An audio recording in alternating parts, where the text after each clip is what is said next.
इस संवाद को मैं चाहता हूं कि देश के लिए कोई दिशा बनाने वाला, दिशा स्थापित करने वाला बन जाए। इस दृष्टि से मैं कुछ तथ्य आपके बीच रखना चाहता हूं। हमारे भारत की शिक्षा व्यवस्था के बारे में एक बार अंग्रेजों ने बहुत गंभीर और खराब टिप्पणी की थी। सन 1931 में महात्मा गांधी गोलमेज सम्मेलन में भाग लेने के लिए लंदन गए थे और अंग्रेजों की सरकार के साथ उनका वार्तालाप चल रहा था। अंग्रेजों की तरफ से जो गांधी जी से संवाद करने वाली टीम थी या उनका जो समूह था, उस समूह के जो बहुत प्रमुख लोगों में से एक, उन्होंने गांधी जी को एक बहुत खराब बात कही। उन्होंने ये कहा कि अगर अंग्रेज भारत नहीं आते तो भारत की शिक्षा व्यवस्था तो कभी भी बन नहीं पाती। गांधी जी ने इसका विरोध किया और उन्होंने कहा कि अगर अंग्रेज नहीं आते तो भारत की शिक्षा व्यवस्था ज़्यादा अच्छी होती, क्योंकि अंग्रेजों के आने के पहले की भारत की शिक्षा व्यवस्था बहुत ही उत्तम थी। ये गांधी जी ने कहा। तो अंग्रेज अधिकारियों ने गांधी जी से कहा कि आप ऐसा किस आधार पर कहते हैं? तो गांधी जी ने कहा कि मेरे देश को मैंने बहुत नज़दीक से देखा है, गांव-गांव में मैंने प्रवास किया है, वहाँ जो कुछ भी शिक्षा व्यवस्था के पुराने खंडहर दिखाई दे रहे हैं, उनके आधार पर मैं कह सकता हूँ कि भूतकाल में हमारी शिक्षा व्यवस्था बहुत अच्छी थी और बहुत मजबूत थी। उसी समय गांधी जी के साथ उन अंग्रेज अधिकारियों का विवाद हो गया और गांधी जी की गोलमेज यात्रा समाप्त होने के बाद अंग्रेज अधिकारियों ने अपनी तरफ से एक वक्तव्य जारी किया जो लंदन के सभी प्रमुख समाचार पत्रों में छपा और उसमें ये कहा गया कि गांधी जी को अपने देश की शिक्षा व्यवस्था के बारे में गर्व है, लेकिन उनके पास इस बात का कोई आधार और सबूत नहीं है कि भारत की शिक्षा व्यवस्था अंग्रेजों के आने के पहले कैसी थी। ये गांधी जी के पास कोई प्रमाण नहीं है, लिहाजा हम मानेंगे नहीं कि गांधी जी की बात सही है। और इस तरह से उस पर एक बहस चल पड़ी। भारत लौटने के बाद महात्मा गांधी ने उस बहस को बंद नहीं किया और लगातार उसको जिंदा रखा। गांधी जी के जो बहुत नज़दीकी लोगों में से काम करने वाले एक व्यक्ति जो इस समय भी जीवित हैं और जो भारत के बहुत प्रमुख इतिहासकारों में माने जाते हैं, उनका नाम है प्रोफेसर धर्मपाल। जब भारत आज़ाद हो गया 15 अगस्त 1947 को, तो प्रोफेसर धर्मपाल जो गांधी जी के साथ भारत छोड़ो आंदोलन में शामिल हुए थे, उन्होंने गांधी जी को पूछा कि अच्छा अब मेरा काम क्या है? आज़ादी आ गई, सरकार बन गई, अब बताइए मेरा काम क्या है? तो गांधी जी ने कहा कि देखो, मैं 1931 में गोलमेज सम्मेलन में लंदन गया था। उस समय अंग्रेज अधिकारियों ने मुझे ये कहा था कि भारत में अंग्रेज अगर नहीं आते तो भारत की शिक्षा व्यवस्था तो कुछ भी नहीं होती। मुझे ये बात सही नहीं लगती, लेकिन मेरे पास इसको साबित करने के लिए कोई प्रमाण नहीं है। मैं तुमसे उम्मीद रखता हूँ कि तुम भारत की शिक्षा व्यवस्था के बारे में जितने भी संभव हों प्रमाण इकट्ठे करो, दस्तावेज इकट्ठे करो, तथ्य इकट्ठे करो और उसके आधार पर ये सत्य साबित करो कि अंग्रेजों से आने के पहले की भारत की शिक्षा व्यवस्था कैसी थी। धर्मपाल जी ने गांधी जी के इस वाक्य को या गांधी जी के इस कथन को अपने जीवन का उद्देश्य बना लिया और वो भारत छोड़कर लंदन चले गए। लंदन के बाद दुनिया के कई देशों में घूमते रहे, फ्रांस में रहे, जर्मनी में रहे, यूरोप के देशों में 40 साल उन्होंने अध्ययन और अध्यापन किया। बहुत समय तक वो पढ़ाते रहे, जीविका चलाने के लिए, कुछ पैसा बनाने के लिए, लेकिन मूल उद्देश्य ये था कि भारतीय शिक्षा व्यवस्था कैसी थी अंग्रेजों के आने के पहले, उसके प्रमाण एकत्रित करना, दस्तावेज एकत्रित करना और उनके आधार पर कोई अधिकार पूर्वक बात कहना। श्री धर्मपाल जी के 40 साल के अथक प्रयासों से कुछ हजार दस्तावेज मिले जो अलग अलग स्थानों से उन्होंने लिए। उनका एक साथ जब बैठकर विश्लेषण किया तो पता चला कि अंग्रेजों के आने के पहले की शिक्षा व्यवस्था बहुत ही अच्छी थी। अभी थोड़े दिन पहले हमारे देश में एक घटना घटित हुई, वो इससे बहुत जुड़ी हुई है जो मैं कहने जा रहा हूं। हमारे देश के जो वर्तमान प्रधानमंत्री हैं डॉक्टर मनमोहन सिंह, ये थोड़े दिन पहले ऑक्सफोर्ड विश्वविद्यालय में गए थे और इनको ऑक्सफोर्ड विश्वविद्यालय ने मानद डॉक्टरेट की उपाधि दी थी। जिस दिन ये समारोह आयोजित हुआ था उस दिन मैंने उसका लाइव टेलीकास्ट देखा था, सीधा प्रसारण। और उस सीधे प्रसारण में लगभग मैं 2-2.5 घंटे बैठा रहा टीवी के सामने, देखता रहा कि क्या क्या हो रहा है। उस कार्यक्रम में 40 मिनट का तो व्याख्यान हुआ डॉक्टर मनमोहन सिंह का, और उसके अलावा कुछ दूसरी औपचारिकताएं हुई। मनमोहन सिंह जी ने जो व्याख्यान दिया इस ऑक्सफोर्ड विश्वविद्यालय के पदवी ग्रहण समारोह में, वो बहुत ही तकलीफ देने वाला था और किसी भी स्वाभिमानी भारतीय नागरिक को नीचा दिखाने वाला था।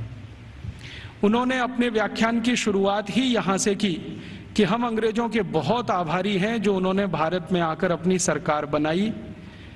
हम अंग्रेजों के बहुत आभारी हैं जो उन्होंने भारत में आकर शिक्षा व्यवस्था दी। हम अंग्रेजों के बहुत आभारी हैं जो उन्होंने भारत में आकर न्याय व्यवस्था स्थापित की। हम अंग्रेजों के बहुत आभारी हैं कि उन्होंने भारतीय लोगों को विज्ञान सिखाया।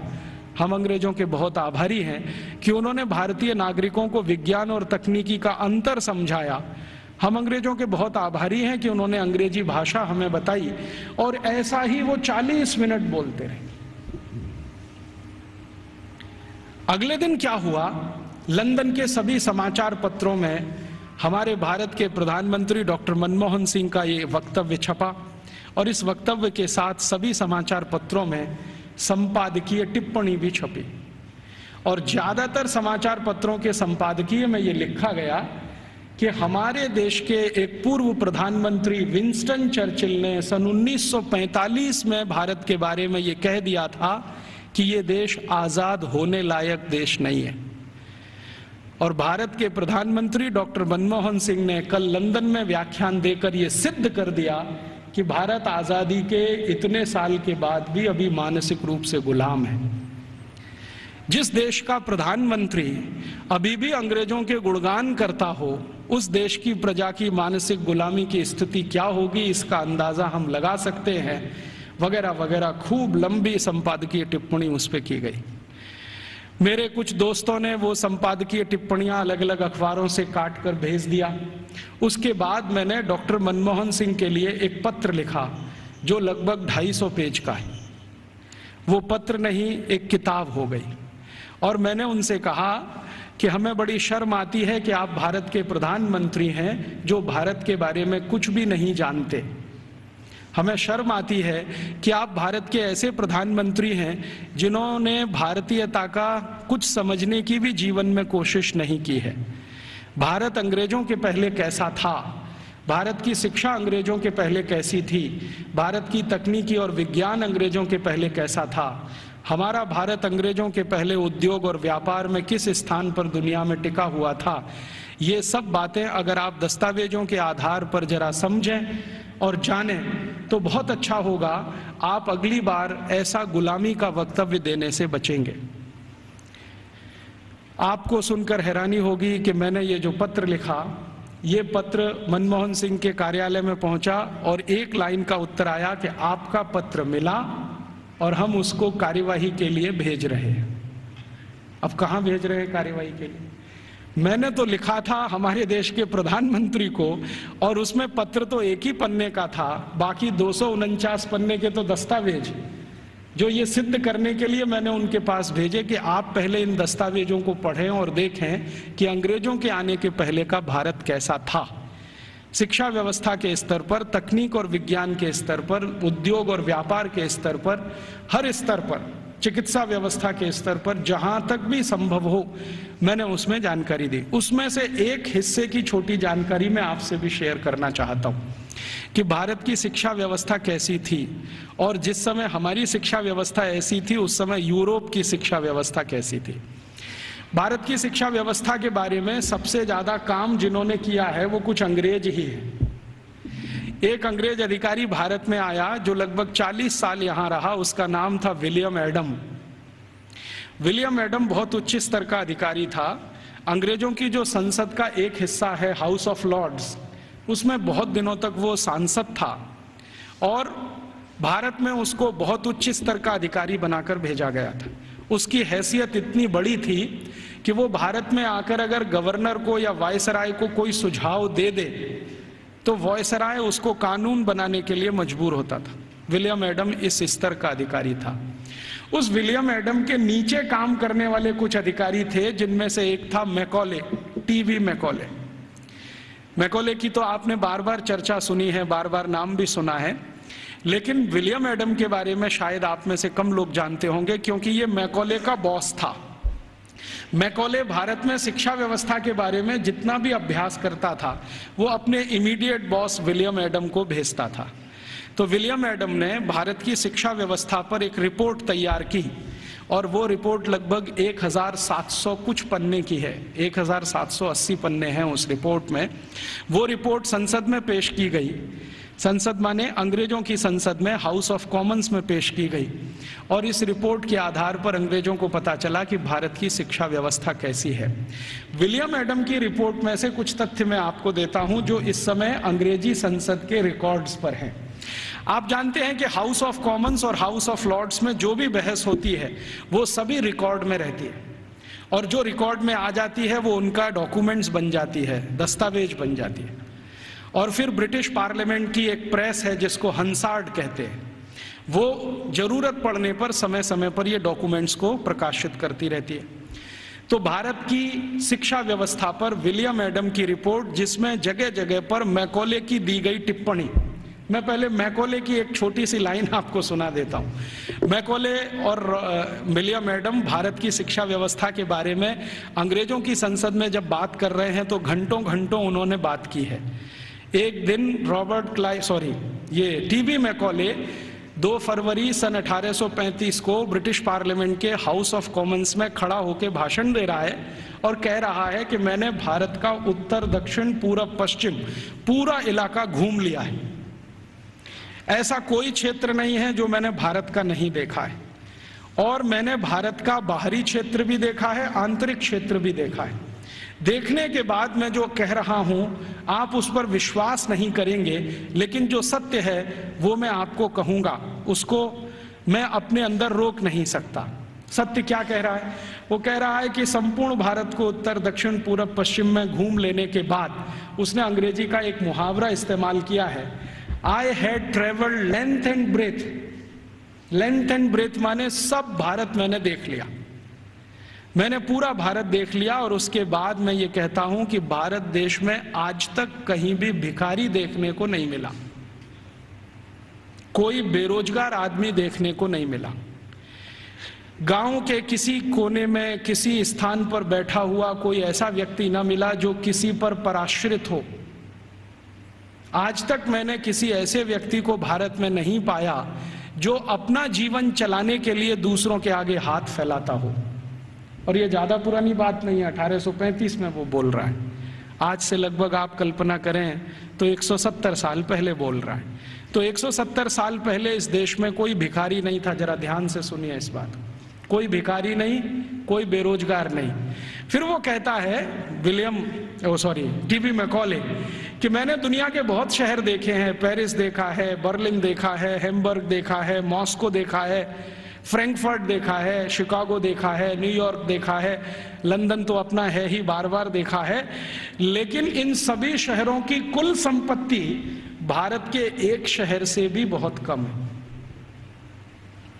तो उसको पूछा गया प्रश्न कि बताओ वो कौन सा शहर है, तो कहता भारत का एक शहर सूरत, और यूरोप के सारे शहर एक बाजू में, तो भी सूरत इन सभी पे भारी पड़ता है। इतनी संपत्ति, इतना धन मैंने उस शहर में देखा है। और वो कहता है कि इतना धन और संपत्ति जिस समाज के पास हो, उस समाज को गुलाम बनाना एकदम मुश्किल है। वो ये कहता है, मैं ये तो नहीं कहता कि असंभव है, लेकिन मुश्किल बहुत है। फिर वो कहता है कि मैं एक सुझाव देना चाहता हूं ब्रिटिश गवर्नमेंट को, सरकार को, कि अगर भारत को गुलाम बनाना हो तो इनका वैभव, इनका धन, इनकी संपत्ति को खत्म करो। तो फिर ब्रिटिश पार्लियामेंट के सांसद उसको पूछ रहे हैं कि भारत का धन, भारत का वैभव और भारत की संपत्ति को खत्म करने के लिए तुम्हारे पास क्या योजना है? तो कहता है भारत की शिक्षा व्यवस्था को खत्म करो। वो कहता है कि भारत में जितना भी धन है, संपत्ति है, वैभव है, ये भारत की शिक्षा व्यवस्था के कारण है। तो कोई सांसद पूछ लेता है कि अच्छा बताओ भारत की शिक्षा व्यवस्था कैसी है, तो कहता है कि भारत की शिक्षा व्यवस्था में सबसे पहला सत्य ये है कि यहाँ निरक्षरता नहीं है, माने लिटरेसी कंप्लीट है। तो उसको पूछा गया क्या संपूर्ण भारत में एक जैसा है, तो कहता है दक्षिण भारत में लिटरेसी 100% है। दक्षिण भारत का माने कर्नाटक, आंध्र प्रदेश, तमिलनाडु, केरल। तो कहता है दक्षिण में तो 100% है, पश्चिम भारत में 98% है, 98% है, उत्तर भारत में लगभग 82% के आसपास है, मध्य भारत और बचे हुए भारत में लगभग 87% के आसपास है। तो मैं कह सकता हूं कि लगभग भारत साक्षर है। उसी समय एक दूसरा सांसद खड़ा होकर पूछता है कि अच्छा आप ये बता सकते हैं कि इंग्लैंड की स्थिति क्या है। तो उन्होंने कहा ये मैं तो नहीं बता सकता, एजुकेशन मिनिस्टर बैठे हैं वो बताएं। तो एजुकेशन मिनिस्टर खड़े होकर बोलते हैं कि जब भारत की साक्षरता लगभग 100% है, उस समय इंग्लैंड माने 3 राज्यों का समूह, अभी जिसको आजकल ब्रिटेन कहा जाने लगा है, स्कॉटलैंड, आयरलैंड और न्यू साउथ वेल्स मिला के, तो वो कहते हैं कि ये जो 3 राज्यों का समूह है जिसको ब्रिटेन कहा जाता है, इसमें कुल साक्षरता 17% भी नहीं है। 17% भी नहीं है। 17% माने 17। तो फिर पूछ रहे हैं कि भाई कारण क्या है इसका, भारत में इतनी साक्षरता और हमारे यहाँ कुछ भी नहीं।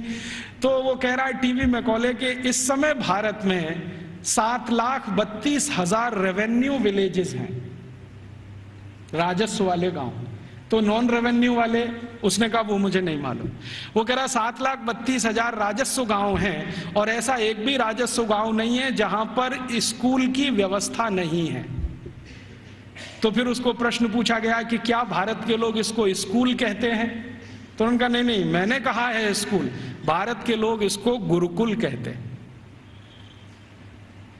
उसने गुरुकुल को स्कूल में ट्रांसलेट किया है। बाद में वो कहता है कि शायद मेरे पास कोई शब्द नहीं है जो गुरुकुल के बराबर हो तो मैं स्कूल कहता हूं। तो हम ऐसा मान लें कि मैकॉले बोल रहा है 2 फरवरी 1835 को हाउस ऑफ कॉमन्स में कि भारत के 7,32,000 गांवों में कोई भी ऐसा गांव नहीं है जहां पर गुरुकुल ना हो। इसका अर्थ क्या है, हर गांव में एक गुरुकुल है। फिर उसको पूछा गया इस गुरुकुल में क्या होता है, तो उन्होंने कहा पढ़ते हैं। तो कितने विद्यार्थी हैं, तो उसने कहा सबसे बड़ा गुरुकुल मैंने देखा है वो 20,000 विद्यार्थियों का है, और जो सबसे छोटा गुरुकुल मैंने देखा है वो 200 विद्यार्थियों का है। माने जो गुरुकुलों के बड़े होने का अंदाजा हम लगाना चाहें तो 200 विद्यार्थियों से लेकर 20,000 विद्यार्थियों तक के गुरुकुल इस देश में चलते हैं 1835 के आसपास। फिर वो पूछ रहे हैं कि ये जो 20,000 विद्यार्थियों का गुरुकुल है इसकी व्यवस्था कैसे होती है, ये तो बहुत बड़े विद्यार्थियों का समूह है, कैसे पढ़ाते हैं, व्यवस्था कैसे होता है। तो वो कहता है कि भारत के इन सभी गुरुकुलों में मॉनिटोरियल एजुकेशन होती है। मॉनिटोरियल एजुकेशन का मतलब हम सब समझते हैं कि आचार्य ने किसी विद्यार्थी वर्ग को तैयार किया, मान लीजिए उसमें 50 विद्यार्थी, अब वो 50 विद्यार्थी अपने से नीचे वालों को पढ़ाएंगे, और वो 50 विद्यार्थियों ने जिनको पढ़ाया वो उनसे अपने नीचे वालों को पढ़ाएंगे। तो वो कहते हैं कि एक आचार्य अगर है और उसके साथ 50-60 विद्यार्थियों का समूह है जिनको वो नियमित रूप से पढ़ाते हैं, तो वो 20,000 विद्यार्थियों का गुरुकुल आराम से संभालते हैं। और उसने परिभाषा दिया है कि जो आचार्य 20,000 विद्यार्थियों के गुरुकुल को संभालते हैं उनको भारत में कुलपति कहा जाता है। कुलपति माने 20,000 विद्यार्थियों के समूह की शिक्षा व्यवस्था करवाने वाला व्यक्ति, उसको कुलपति कहा जाता है। फिर उसको पूछा गया है कि ये जो गुरुकुल चलते हैं इनमें विद्यार्थी हैं वो किस वर्ग के हैं, तो वो कहता है कि भारत के नागरिक 4 वर्णों की बात करते हैं, ब्राह्मण, क्षत्रिय, वैश्य और शूद्र। तो वो कहता है कि ये सभी विद्यार्थी इन समूहों में से आते हैं। तो एक अंग्रेज उसको पूछ रहा है कि हमने तो कभी सुना था कि भारत में ज्यादा शिक्षा ब्राह्मणों के लिए है। वो कहता है नहीं, दस्तावेज बताते हैं कि ब्राह्मणों के लिए भी शिक्षा है, वैश्यों के लिए भी है, क्षत्रियों के लिए भी है और शूद्रों के लिए भी है। तो फिर उसको पूछ रहे हैं कि क्या तुम परसेंटेज में ये बता सकते हो कि ब्राह्मण कितने हैं, वैश्य कितने हैं, क्षत्रिय कितने हैं, शूद्र कितने हैं। तो वो कहता है कि दक्षिण भारत के जितने गुरुकुल हैं उनमें शूद्रों की संख्या सबसे ज्यादा है, और पश्चिम भारत के जितने गुरुकुल हैं उनमें वैश्यों और ब्राह्मणों की संख्या लगभग बराबर है, और उत्तर भारत के जितने गुरुकुल हैं उनमें सबसे ज्यादा संख्या क्षत्रियों की है, और बाकी जो तीन हैं ब्राह्मण, वैश्य और शूद्र ये लगभग बराबर हैं, और मध्य भारत में लगभग सब बराबर है। तो कुछ लोग चौंक जाते हैं, वो ये कहते हैं ये कैसे संभव है कि शूद्रों की संख्या दक्षिण भारत के गुरुकुलों में सबसे ज्यादा है। तो वो कहता है शूद्रों की ही नहीं, दक्षिण भारत के गुरुकुलों में महिलाओं की संख्या, लड़कियों की संख्या भी सबसे ज्यादा है। तो वो एक उत्तर दे रहा है प्रश्न का जिसमें वो बोल रहा है कि दक्षिण भारत के गुरुकुलों में लगभग 58% लड़कियां हैं और 42% लड़के हैं। तो फिर उसको पूछा गया ये कैसे संभव हो रहा है भारत में। तो कहता है कि इट क्वाइट नेचुरल, ये स्वाभाविक है, क्योंकि दक्षिण भारत में महिलाओं की संख्या, लड़कियों की संख्या लड़कों से ज्यादा है। और वो कह रहा है वैसे तो भारत में सभी जगह लड़कियों की संख्या लड़कों से ज्यादा है, और आप जानते हैं कि 1881 में अंग्रेजों ने जब पहला सेंसस कराया, पहला जनसंख्या सर्वेक्षण कराया, तो उसमें भी रेशियो यही निकलता है, महिलाएं लगभग 53% हैं और 47% पुरुष हैं। तो वो कह रहा है कि गुरुकुलों में दक्षिण में लड़कियां बहुत ज्यादा पढ़ती हैं। फिर वो पूछ रहा है कि इन लड़कियों को पढ़ाने के लिए जो अध्यापक हैं, तो वो कहता है कि वो सब महिलाएं ही हैं। लड़कों को पढ़ाने के लिए पुरुष हैं, लड़कियों को पढ़ाने के लिए महिलाएं हैं। तो फिर उससे पूछा जा रहा है कि ये जो अध्यापक पढ़ाते हैं इनके लिए कोई ट्रेनिंग सेंटर है क्या।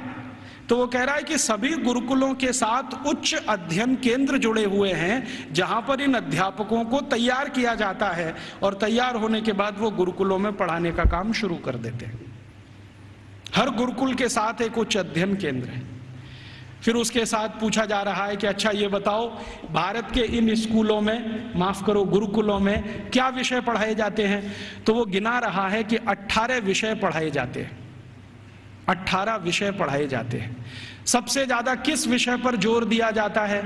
तो वो कहता है कि भारत के गुरुकुलों में सबसे ज्यादा गणित पढ़ाया जाता है। तो ये गणित कौन सा पढ़ाया जाता है। तो वो कहता है वैदिक गणित पढ़ाया जाता है। तो फिर अंग्रेज पूछ रहे हैं कि हमारे यहाँ एक कॉमर्शियल मैथमेटिक्स है, तो उनका भारत वाले उसको पढ़ते नहीं है और उसमें उनकी ज्यादा रुचि भी नहीं है, वो वैदिक मैथमेटिक्स में ज्यादा रुचि लेते हैं। फिर दूसरा कौन सा विषय है जो सबसे ज्यादा पढ़ाया जाता है गणित के बाद। तो कहता दूसरा सबसे बड़ा विषय है खगोल शास्त्र, इसको सब भारतवासी पढ़ते हैं। फिर तीसरा कौन सा विषय है। तो वो कहता है मेटलर्जी, माने धातु विज्ञान। फिर चौथा कौन सा विषय है। तो वो कहता है कि कारीगरी, कारीगरी माने जो विभिन्न तरह की कारीगरियां गांव में रहती हैं। हमारे सभी गांवों में 18 तरह के कारीगर होते हैं। कोई लोहे का काम करने वाला, कोई लकड़ी का काम करने वाला, कोई बांस का काम करने वाला, कोई मिट्टी का काम करने वाला। तो वो कह रहा है कि सभी गुरुकुलों में ये कारीगरी पढ़ाई जाती है, 18 विषय उसमें अलग हैं। फिर वो पूछ रहा है कि इसके आगे के विषय बताओ। तो कहते हैं वो कि एस्ट्रोफिजिक्स पढ़ाते हैं। एस्ट्रोफिजिक्स समझते हैं, मॉडर्न साइंस का विषय है, और भारत में 1835 में सभी गुरुकुलों में ये पढ़ाया जाता है एस्ट्रोफिजिक्स। फिर और क्या पढ़ाते हैं। तो कहते हैं रसायन शास्त्र पढ़ाते हैं। रसायन शास्त्र के साथ और क्या पढ़ाते हैं। तो कहता है चिकित्सा शास्त्र पढ़ाते हैं। चिकित्सा शास्त्र में क्या विषय हैं। तो वो कहता है औषधि विज्ञान एक है और शल्य क्रिया दूसरा है, माने सर्जरी है और मेडिसिन है। और ऐसे ऐसे करके वो 18 विषय को गिनाता है। तो फिर वो पूछते हैं कि कैसे संभव है कि भारत के विद्यार्थी ये 18 विषय पढ़ लेते हैं। तो वो बताता है कि भारत के विद्यार्थियों को गुरुकुल में जब प्रवेश मिलता है तो वो सामान्य रूप से 5 वर्ष के होते हैं, और जब वो गुरुकुल से पढ़कर निकलते हैं तो उनकी उम्र 21 और 22 वर्ष की होती है। लगभग उनको इतना समय मिलता है 15 साल का, जितने में वो सब पढ़ लेते हैं। तो फिर उनको पूछा गया कि ये विषय कैसे पढ़ाए जाते हैं, रोज पढ़ाए जाते हैं? तो उसने कहा नहीं नहीं, रोज नहीं पढ़ाए जाते, एक एक करके पढ़ाए जाते हैं। एक एक करके पढ़ाए जाते हैं माने एक विषय लिया और उसको पूरे 1 साल पढ़ाया, या 8 महीने पढ़ाया, या 9 महीने पढ़ाया। जब वो पूरा हो गया तब उसको छोड़ा, फिर दूसरा विषय लिया, फिर तीसरा विषय लिया। ऐसे करके 15-16 साल में सब विषय पढ़ाए जाते हैं। फिर वो पूछ रहा है परीक्षा कैसे होती है? तो उनका भारत में परीक्षा होती नहीं है, परीक्षा नहीं होती है। तो कैसे पता चलता है? वो पूछ रहे हैं बहुत सारे एमपीज के इवैल्यूएशन का तरीका क्या है। तो उन्होंने कहा कि यहाँ के जो आचार्य और शिक्षक होते हैं वो विद्यार्थियों को जब एक विषय पूरा पढ़ा देते हैं तो उसी के आधार पर उनके कौशल को जानने के लिए, हुनर को परखने के लिए कुछ काम उनको दे दिए जाते हैं। वो काम कितनी कुशलता से करते हैं इसके आधार पर तय होता है। ये नहीं है कि क्लासरूम में बैठकर 3 घंटे का कोई क्वेश्चन पेपर सॉल्व कर रहे हैं, क्लासरूम में रट लिया है और आंसर शीट पर वॉमिटिंग कर रहे हैं। ऐसा नहीं है भारत में। उसने मजाक में कहा है लेकिन ये गंभीर है समझने के लिए। तो उसको पूछा गया है कि अच्छा आप जरा बताओ कि हमारी इंग्लैंड की स्थिति क्या है, अगर ऐसी शिक्षा भारत में है तो इंग्लैंड में। तो कहता है जी इंग्लैंड में तो अभी 17% ही साक्षरता नहीं है। और वो कह रहा है कि जब भारत में 7,32,000 गुरुकुल है तो पूरे इंग्लैंड में कुल मिलाकर 240 भी स्कूल नहीं है, और जो स्कूल हैं उनमें गणित पढ़ाना तो किसी को नहीं आता है। वो एक ही विषय पढ़ाते हैं और वो है बाइबल, और कुछ पढ़ाने को इनको नहीं है। मुझे थोड़ा इंटरेस्ट आया विलियम एडम की रिपोर्ट पढ़ने के बाद, तो मैंने इंग्लैंड के पिछले 400 साल के इतिहास के दस्तावेज इकट्ठे किए। तो पता चला कि इंग्लैंड में 16वीं शताब्दी तक तो कोई भी स्कूल नहीं था। आप जरा ध्यान से सुनना इन बातों। 16वीं शताब्दी तक तो कोई स्कूल नहीं था। ईस्ट इंडिया कंपनी जब भारत आई है तब उनके यहाँ एक स्कूल खुला था, चर्च के पिछवाड़े में, गैरेज में। गैरेज समझते हैं, जहां गाड़ियां खड़ी की जाती हैं। एक गैरेज हुआ करता था जो मुश्किल से 15-20 फीट लंबा, 15-20 फीट चौड़ा, लंदन के एक चर्च में। ये लंदन में आप कभी जाएं तो उनका जो स्क्वायर है जहां पर उनकी पार्लियामेंट है उसके बगल में वो चर्च आज भी है। तो उसकी पीछे के हिस्से में एक छोटे से में स्कूल खुला था जो उनको पढ़ाता था बाइबल। तो बाइबल पढ़ाने वाले स्कूल उनके यहाँ शुरू हुए, उसके पहले तो कोई स्कूल ही नहीं था। तो इंग्लैंड और यूरोप के इतिहास क्या बताते हैं शिक्षा के बारे में, तो आप जरा सोचो और सुनो। यूरोप का जो सबसे बड़ा इतिहासकार, सबसे बड़ा दार्शनिक, सबसे बड़ा फिलोसोफर, सबसे बड़ा सब कुछ, जो यूरोप में भगवान के अगला अवतार माना जाता है, उसका नाम है प्लेटो। प्लेटो सबसे महान। वो ये कहते हैं ये तो ईश्वर का ही अंश है। माने ईसा मसीह के बाद यूरोप में अगर किसी की इज्जत है तो वो प्लेटो की है। प्लेटो के बारे में यूरोप के सारे अर्थशास्त्री, सारे के सारे दूसरे शास्त्री, चाहे वो फिजिक्स वाले हों, केमिस्ट्री के हों, बॉटनी के हों, जूलॉजी के हों, इंजीनियरिंग के हों, मेडिकल के, सब मानते हैं the whole of the European civilisation is a footnote of Plato. मतलब यूरोप की पूरी सभ्यता जो है ना, प्लेटो के फुटनोट जैसी है। माने प्लेटो ने जितना कुछ लिख दिया है वो किसी पुस्तक के फुटनोट में अगर है तो उतनी ही पूरी यूरोप की सभ्यता है। मतलब यूरोप की सभ्यता का जनक प्लेटो ही है। प्लेटो ने अपनी जिंदगी में कई महत्वपूर्ण पुस्तकें लिखी हैं, उनमें से 2 का जिक्र करता हूं। एक पुस्तक उसकी जो दुनिया में सबसे ज्यादा चर्चित हुई है, द रिपब्लिक, गणतंत्र, और दूसरी पुस्तक जो बहुत चर्चित है पूरी दुनिया में, लॉज, LAWS, लॉज। ये 2 किताबें प्लेटो की सारी दुनिया में सबसे ज्यादा पढ़ाई जाती हैं, बहुत चर्चा होती है। द रिपब्लिक में प्लेटो लिखता है कि शिक्षा की जरूरत सभी को नहीं होती। शिक्षा की जरूरत सभी को नहीं होती। समाज का जो प्रभु वर्ग है, प्रभु वर्ग से मतलब सरकार चलाने वाला वर्ग, राजा और राजा के नजदीक, इन्हीं को शिक्षित होना चाहिए, बाकी को शिक्षित होने की जरूरत ही नहीं होती। क्यों? तो वो कहता है कि राजा और राजा के नजदीक का जो वर्ग है उसको आदेश देना है, बाकी को तो सब उस आदेश का पालन करना है। तो जो आदेश के पालन करता है उनको शिक्षित होने की क्या जरूरत है? शिक्षा की जरूरत तो सिर्फ राजा को है और राजा के नजदीकी लोगों को है।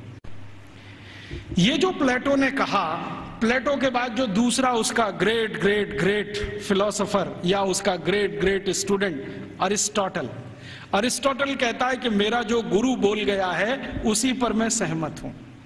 शिक्षा की जरूरत सभी को नहीं होती। समाज का जो प्रभु वर्ग है, माने जो संचालन करता है राज्य का, उसके राजा, मंत्रियों के नजदीकी अधिकारी, बस इनको पढ़ाई होनी चाहिए, बाकी किसी को नहीं। अरिस्टोटल के बाद जितने भी फिलोसोफर आए हैं और लेटेस्ट रूसो, देकार्ते, लेविनिज, ये सब अपनी अपनी किताबों में लिख रहे हैं शिक्षा की जरूरत किसी को नहीं होती। अगर जरूरत है तो थोड़ा राजा को है। माने यूरोप में प्लेटो के समय से चली हुई विचारधारा आज 18वीं शताब्दी के सभी दार्शनिकों तक सतत चली आई है। शिक्षा सबके लिए नहीं है, सिर्फ राजा के लिए और प्रजा के लिए। प्रजा को जरूरत नहीं है शिक्षा की, राजा के नजदीकी लोगों को जरूरत है। तो फिर ये शिक्षा कैसे पूर्ति की जाए? तो प्लेटो लिखता है रिपब्लिक पुस्तक में ही कि राजा को अगर अपने बच्चों को शिक्षा दिलवानी है या खुद को शिक्षा लेनी है या उसके मंत्रियों को शिक्षा दिलवानी है तो इसके लिए स्कूल नहीं चाहिए। कोई शिक्षक को पकड़ लाइए, राजा को महल में आके पढ़ा देगा। कोई शिक्षक को पकड़ लाइए, राजा के बच्चों को उसके घर में पढ़ा देगा। कोई शिक्षक को पकड़ लाइए, मंत्रियों को वहां पढ़ा देगा। स्कूल की क्या जरूरत है? तो फिर प्लेटो को कई बार पूछे जाने वाले प्रश्नों में से एक है कि स्कूल क्यों नहीं चाहिए? तो कहता है ये फालतू का खर्चा है। वो ये कहता है स्कूल बनाने से अच्छा है एक बनाओ ऐसा स्थान जहां पर मनोरंजन हो सके। स्कूल की क्या जरूरत है? घर में आके कोई पढ़ा देगा, क्या जरूरत है स्कूल की? तो इसलिए इंग्लैंड में, इंग्लैंड के पड़ोसी फ्रांस में, जर्मनी में, स्वीडन में, स्विट्जरलैंड में 16वीं 17वीं शताब्दी तक एक भी स्कूल नहीं खोला गया। बाद में क्या हुआ, क्रिश्चियनिटी का असर जैसे जैसे बढ़ा यूरोप में, आप जानते हैं कि क्रिश्चियनिटी यूरोप में 2000 साल पहले ही आई है। उसके पहले यूरोप क्रिश्चियन नहीं था। यूरोप की छोटी छोटी जातियां, जनजातियां होती थीं जो 1000 से ज्यादा हैं, समूह हैं छोटे छोटे, वो अपना अपना धर्म और संस्कृति माना करते थे। उनके यहाँ ईसाइयत क्या होती है मालूम नहीं। 2000 साल से ईसाइयत आई है। तो जब ईसाइयत का बहुत प्रचार हुआ और समाज और ईसाइयत के बीच में संघर्ष हुआ, तब उन्होंने बाइबल स्कूल शुरू किए और वो बाइबल स्कूल पूरे इंग्लैंड में फैले, फ्रांस में, जर्मनी में फैले।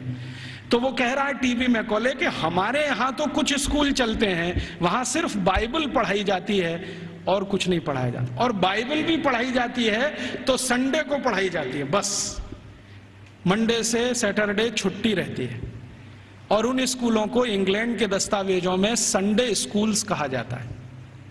और ये स्कूल शुरू हुए हैं और आज तक चल रहे हैं। आप यूरोप में कहीं भी जाइए, संडे स्कूल्स आपको मिलेंगे जहां पर आप बाइबल पढ़ सकते हैं। बाइबल में न्यू टेस्टामेंट पढ़ाते हैं, ओल्ड टेस्टामेंट पढ़ाते हैं, 2 ही चीजें पढ़ाते हैं, इसके अलावा कुछ नहीं। गणित क्या होता है, फिजिक्स क्या होती है, केमिस्ट्री क्या होती है, मेटलर्जी क्या होती है, सर्जरी क्या होती है, मेडिसिन साइंस, ये कुछ उनको 18वीं शताब्दी तक मालूम नहीं है। ऐसा गरीब देश है इंग्लैंड और उनकी ऐसी शिक्षा व्यवस्था है। जो उनका पहला स्कूल खुला है जिसमें मुश्किल से 250 स्क्वायर फीट की जगह है, उसमें उन्होंने पहली ही बार में 250 विद्यार्थी ले लिए। अब 250 स्क्वायर फीट में 250 विद्यार्थी कैसे बैठते होंगे,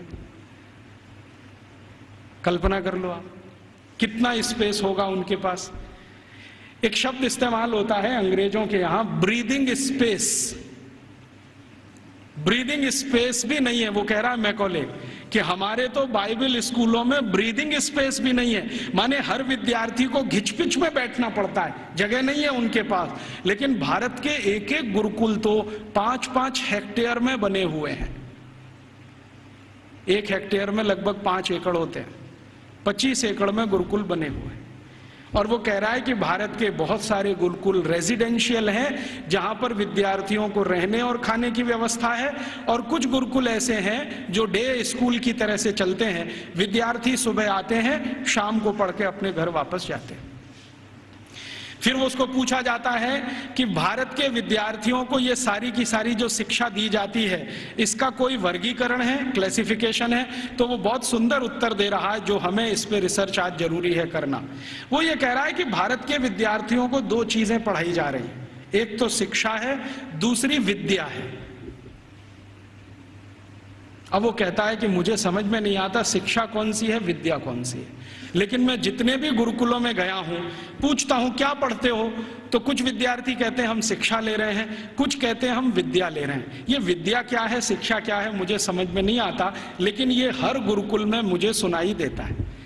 हमको समझना चाहिए कि शिक्षा और विद्या ये 2 अलग चीजें होती हैं।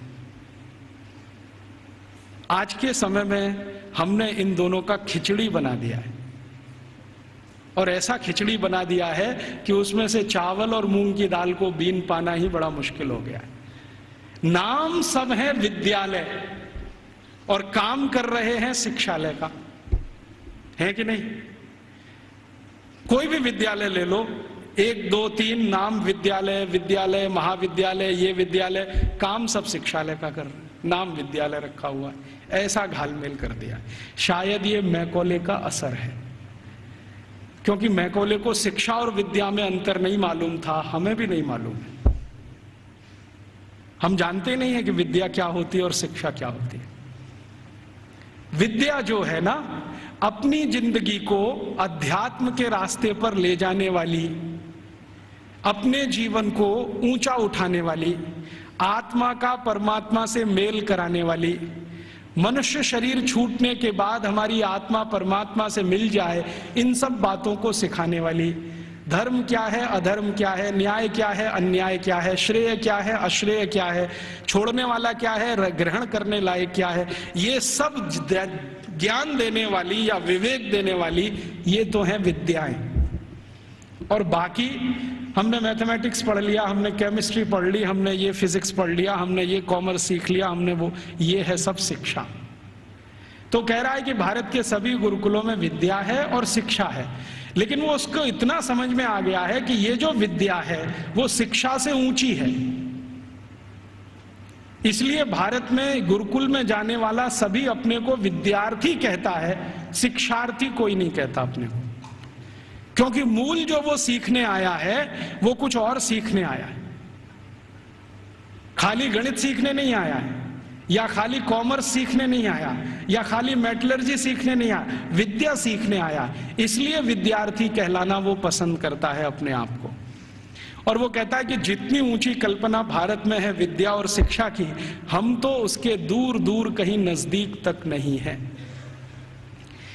फिर उसको पूछा जाता है कि अच्छा ये बताओ कि भारत में हायर स्टडीज सेंटर हैं क्या? तो कहता हाँ हैं। कितने हैं? तो संख्या गिना रहा है 15,800 कुछ। हायर स्टडीज सेंटर का मतलब क्या है? हायर स्टडीज सेंटर का माने विश्वविद्यालय। उनकी जो परिभाषा है ना, उस परिभाषा में विश्वविद्यालय, हायर स्टडीज सेंटर। हमने तो कुछ 2-4 नाम सुने हैं, एक नालंदा का हुआ करता था, एक तक्षशिला का हुआ करता था, लेकिन 1835 में मैकॉले बोल रहा है अपने पार्लियामेंट में कि 15,800 कुछ विद्यालय, सॉरी विश्वविद्यालय। और वो ये कह रहा है कि ये जितने भी विश्वविद्यालय हैं ये किसी एक विषय के निपुण हैं, कोई एक विषय। जैसे वो नाम लिख के बता रहा है, मेरे पास ये सब नाम है 15,800 और उसकी सीडी है। अगर एलसीडी प्रोजेक्टर हो तो मैं आपको दिखा सकता था। लैपटॉप मेरे पास अभी है, उसमें सब फीड किया हुआ है। एक विद्यालय है, माफ करिए विश्वविद्यालय है, अमरावती विश्वविद्यालय। अमरावती विश्वविद्यालय मशहूर है किस बात के लिए? वो मेटलर्जी के लिए मशहूर है, धातु विज्ञान सिखाया जाता है। और पूरा विश्वविद्यालय धातु विज्ञानियों से भरा हुआ है। और धातु विज्ञान कई तरह का है, जैसे कच्चे लोहे से फौलाद बनाना, जैसे जमीन में से लोहा तांबा लोहा तांबा सिल्वर माने चांदी और सोना, ये जो दूसरी दूसरी बेशकीमती धातुएं निकलती हैं, इनका एक्सट्रैक्शन कैसे किया जाए ये सिखाने वाला। माने आज जो हमारे यहाँ आईआईटीज में सिखाया जाता ना मेटलर्जी में, वही वहां उस समय यूनिवर्सिटीज में सिखाया जाता। फिर वो कह रहा है एक विश्वविद्यालय में गया था, कांगड़ा विश्वविद्यालय, कांगड़ा माने हिमाचल, तो वो किसके लिए मशहूर है? तो कह रहा है ये सर्जरी के लिए मशहूर है। तो उसको पूछा जा रहा है कि किस तरह की सर्जरी होती है, तो कहता है जी हम सोच नहीं सकते वैसी सर्जरी होती है। और उसको उसने शब्द दिया है जिसको आज के इक्विवेलेंट अगर मैं कहूं तो राइनोप्लास्टी। राइनोप्लास्टी सर्जरी का लेटेस्ट साइंस है 21वीं शताब्दी का, जिसमें आपके शरीर के किसी अंग के चमड़े को निकालकर किसी दूसरे अंग पे लगा दिया जाए। और ये 1835 में वो बोल रहा है कि कांगड़ा विश्वविद्यालय में तो ये सब सिखाया जाता है और सब सीखते हैं राइनोप्लास्टी। तो वो कहता है मैंने मेरी आंखों से एक ऑपरेशन देखा है जिसमें पैर के नीचे के हिस्से से माने घुटने से नीचे के हिस्से से चमड़ी निकालकर नाक पर लगाई गई, और वो कहता है 21 दिन में वो पूरा ठीक हो गया है, पता ही नहीं चलता है कि इसका कोई ऑपरेशन हुआ है। ग्राफ्टिंग जिसको कहते हैं, स्किन ग्राफ्टिंग। और ये 1835 में भारत में होता है। कांगड़ा विश्वविद्यालय का उसने लंबा डिस्क्रिप्शन किया है कि मैंने ऐसा देखा, मैंने वैसा देखा। फिर इसी तरह एक अंग्रेज अधिकारी है, वो खड़ा होकर चिल्लाने लगता, हाँ मैंने भी देखा है, कर्नल कूट उसका नाम। जैसे ही उसने सुना तो वो भी खड़ा हो गया, उसने कहा मैंने भी देखा है, एक बार मैं भारत देश गया था, हैदर अली के साथ मैंने युद्ध लड़ा था, हैदर अली ने मुझे परास्त कर दिया था, मेरी नाक काट दी थी, मैं कटी हुई नाक लेके वहां से भागा था, और बेलगाम नाम का भारत में कोई एक गांव है, वहां के एक वैद्य ने मेरी नाक का ऑपरेशन किया था और जोड़ दिया था, और अभी वो नाक मेरी ऐसी है। वो खड़े होकर बोल रहा। तो उसको सब सांसद पूछ रहे हैं कि अच्छा तुम्हारी नाक ही काटी थी, सिर क्यों नहीं काटा? क्योंकि तुम तो परास्त हो गए थे, तो तुम्हारा सिर क्यों नहीं काट दिया? तो वो कहता है भारत के राजा बड़े दयालु हैं, उनके मन में बड़ी दया है, दुश्मन को भी पूरा मारते नहीं है, अंग भंग करके छोड़ देते हैं, और भारत में नाक कटना ही बहुत बड़ी बदनामी की बात है, हमारे यहां ऐसा कुछ। तो ये कर्नल कूट के जो कहे हुए और मैकॉले के कहे हुए इन दस्तावेजों से अंदाजा लगता है कि सर्जरी कोई बहुत ऊंचे स्तर की थी। फिर इन सर्जरी को करने वाले जो आचार्य होते थे, उन आचार्यों के उपकरण कैसे हैं उसका वो डिस्क्रिप्शन कर रहा है।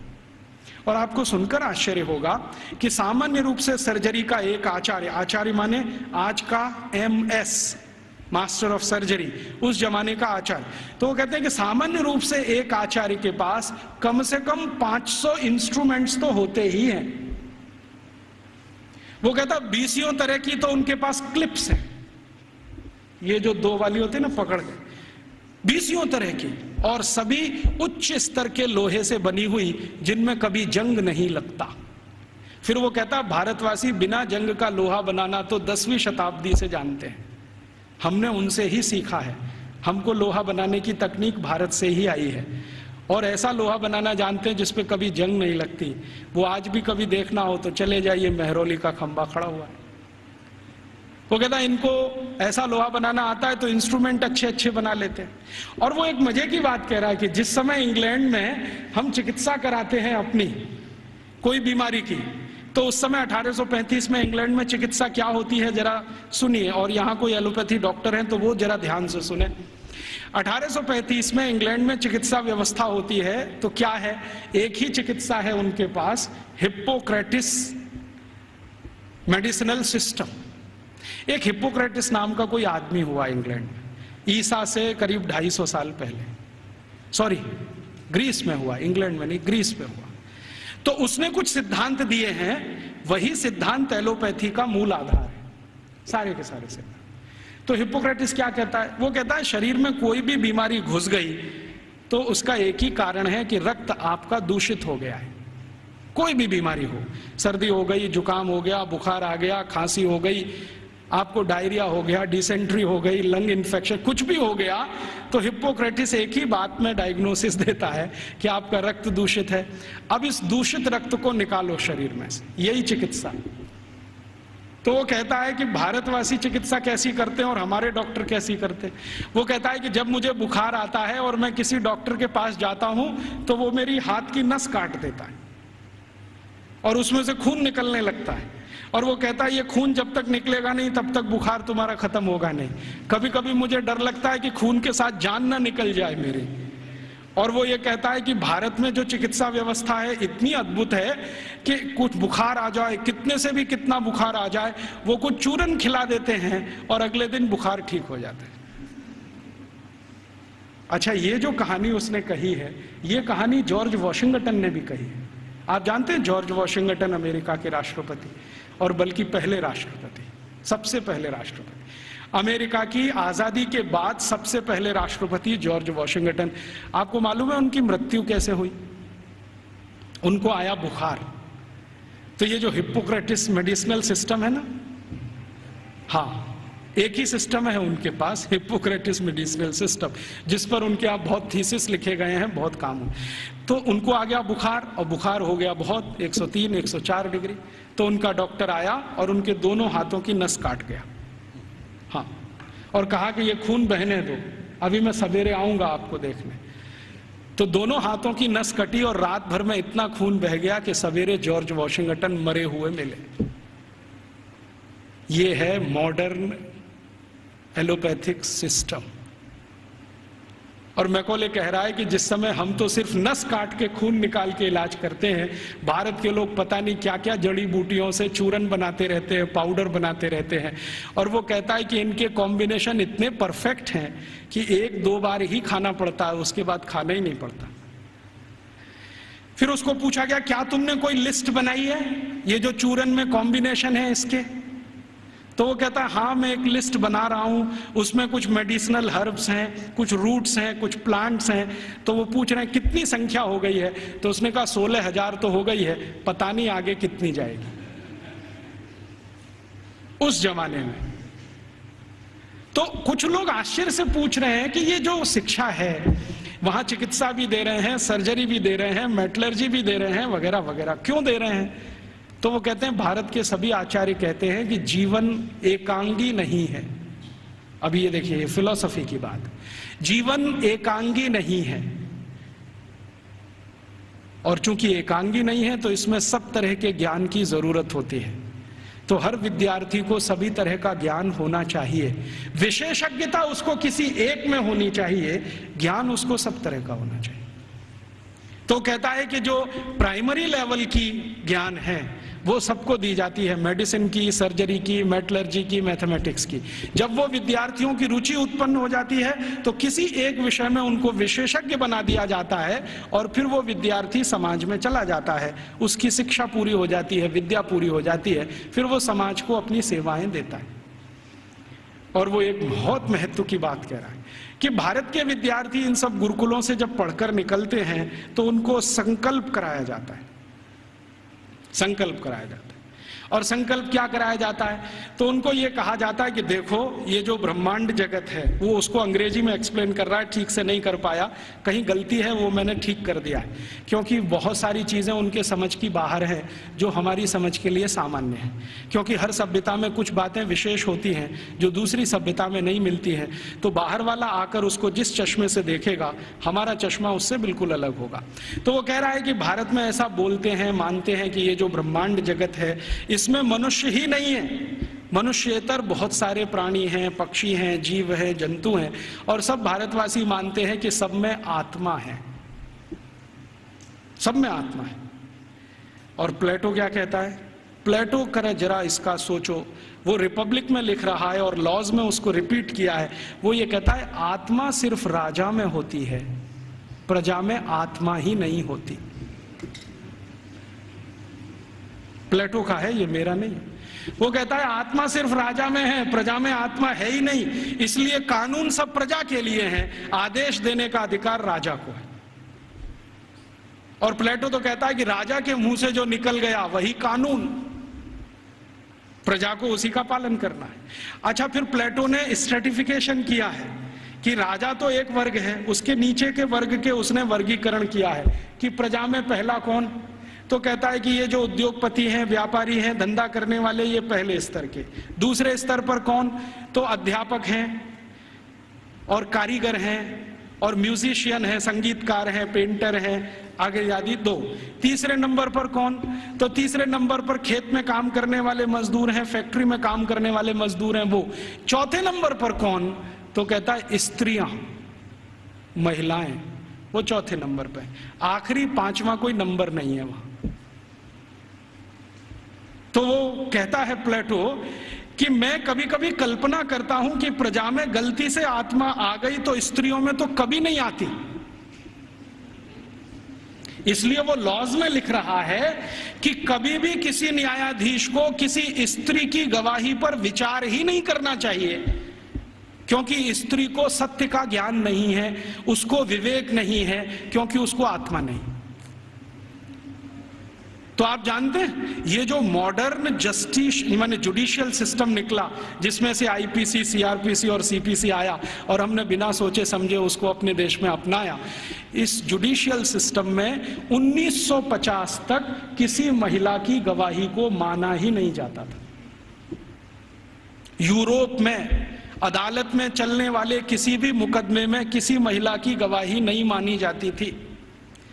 तो क्या हुआ, फिर यूरोप में एक बगावत हुई जिसको वीमेन्स लिव कहा जाता है, स्त्री मुक्ति, और इसका नेतृत्व किया एक फ्रांसीसी लेखिका ने, उसका नाम था सिमोन द बोउआर। उसके एक गुरु हुआ करते थे जॉन पॉल सार्त्र, जिनको आधुनिक दार्शनिकों में बहुत ऊंचा स्थान मिला हुआ है। तो सिमोन द बोउआर ने सालों साल आंदोलन चलाया, तब फ्रांस में इतना हुआ कि किसी 3 स्त्री की गवाही एक पुरुष के बराबर है। इतना हुआ, बस इतना ही हुआ। और उसके बाद सिमोन द बोउआर मर गई और वो कहती थी कि मैं इतना ही करा पाई, यही मेरे लिए बहुत है कि कम से कम अदालत ने 3 महिलाओं की गवाही एक पुरुष के बराबर तो मानी। और प्लेटो चूंकि ये कहता था कि स्त्री में आत्मा नहीं होती है, तो 1950 तक यूरोप के किसी भी देश में महिलाओं को वोट डालने का अधिकार नहीं था। वोट डालने का तो छोड़ दो, बैंक में अकाउंट खोलने का अधिकार नहीं था किसी महिला को। अकाउंट खुलेगा तो उसके पति का खुलेगा, महिला का नहीं खुलेगा। और जो विधवा है तो उसके बेटे के नाम से खुलेगा, महिला के नाम से नहीं खुलेगा। जो बेटा ही नहीं है तो पड़ोसी के बेटे के नाम से खुलेगा। हाँ, उसके नाम से बैंक अकाउंट नहीं खुल सकता। और 1950 तक यूरोप के किसी भी शहर में महिला घर से अकेली नहीं निकल सकती। क्यों? आत्मा नहीं है तो पता नहीं कहां जाएगी। तो इसलिए उसके साथ में पुरुष का होना जरूरी है, वो चाहे 3 साल का ही क्यों ना हो। और प्लेटो ने लिख दिया ना स्त्री में आत्मा नहीं होती, तो सारे यूरोपियन दार्शनिकों ने कहा है कि स्त्री तो मेज कुर्सी जैसी होती है, जब तक इस्तेमाल करो अच्छी लगती है, नहीं लगती बाहर फेंक दो, दूसरी ले आओ। ये है उनकी फिलॉसफी।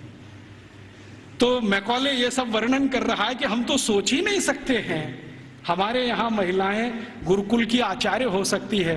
वो कह रहा है भारत में आधे से ज्यादा गुरुकुलों की आचार्य महिलाएं, आधे से ज्यादा।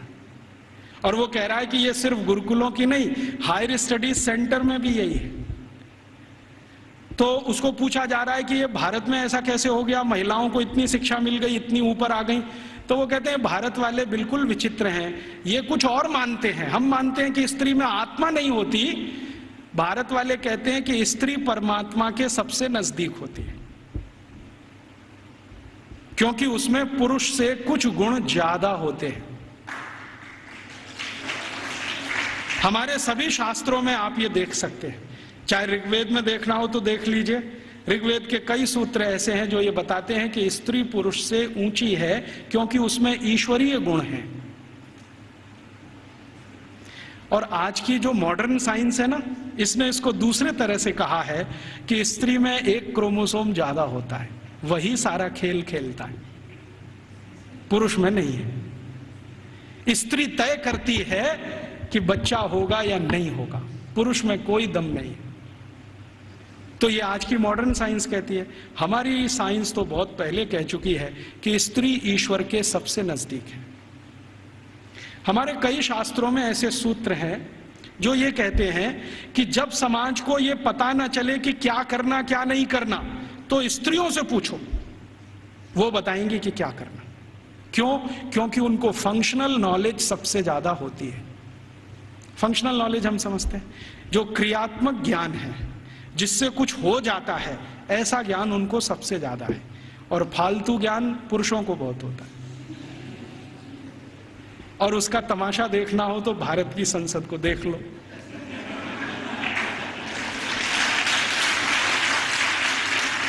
देखा आपने संसद में जो पुरुष सांसद हैं वो मां बहन की गालियां देते हैं और स्त्री सांसदों को चुपचाप निकल जाना पड़ता है। भारत में पता है क्या मान्यता है? भारत में मान्यता यह है कि भाषा का विकास स्त्रियों ने ही किया है। भाषा का विकास स्त्रियों ने ही किया है, पुरुष की ताकत नहीं है भाषा का विकास करने। क्यों? क्योंकि भारतीय भाषाओं में, भारतीय भाषाएं पता है, संस्कृत, तमिल, तेलुगु, कन्नड़, मलयालम, बंगाली माने बंगला, आसामी, उड़िया, ये सब भारतीय भाषाएं। और हिंदी उर्दू मिलने से पहले, अभी तो हिंदी नहीं रही है, उसमें बहुत कुछ उर्दू घुस गई है, फारसी पता नहीं क्या क्या घुस गया। तो हिंदी उर्दू मिलने से पहले और बाकी सब भारतीय भाषाएं। आपको मालूम है इनमें गालियां नहीं है, एक भी गाली नहीं है। और गाली नहीं है तो यह सिद्ध करता है कि यह भाषा स्त्रियों ने ही रची है। हाँ, क्योंकि स्त्रियों में कितना भी गुस्सा हो, गाली नहीं निकलती उनके मुंह से, क्योंकि ईश्वरीय गुण है उनमें कुछ। तो मैकॉले कह रहा है कि भारत में स्त्री ईश्वर के नजदीक है, परमात्मा के नजदीक है। और वो एक सूत्र सुना रहा है, पता नहीं उसको कहां से मिल गया। वो कहता है भारत के लोग ऐसा कहते हैं कि स्त्री के बिना मोक्ष नहीं होता। और ये एक दिन मुझे भी अनुभव हुआ है। मैं दक्षिण भारत में गया था, एक गांव में व्याख्यान देने। वो गांव में एक मंदिर है, बड़ा मशहूर मंदिर है। मैंने सोचा मैं भी दर्शन करूं, तो पुजारी ने कहा आप अंदर नहीं जा सकते। मैं पूछा क्यों? कि आप ब्रह्मचारी हैं। मैं पूछा तो क्या हुआ, ब्रह्मचारी हूं, अंदर नहीं जा सकता? नहीं जा सकते। क्यों नहीं जा सकता? कि आप पवित्र नहीं है। मैं पूछा वो कैसे? उन्होंने कहा पवित्रता तो स्त्री के आने के बाद ही आती है। हाँ, और वो ब्रह्मचारी ने इतनी गंभीरता से कहा कि मैं देखने लगा उसका चेहरा, ये बोल क्या रहा है। तो उसने कहा कि स्त्री के जीवन में आने के बाद ही पुरुष पवित्र होता है, उसके पहले तो वो लंपट होता है।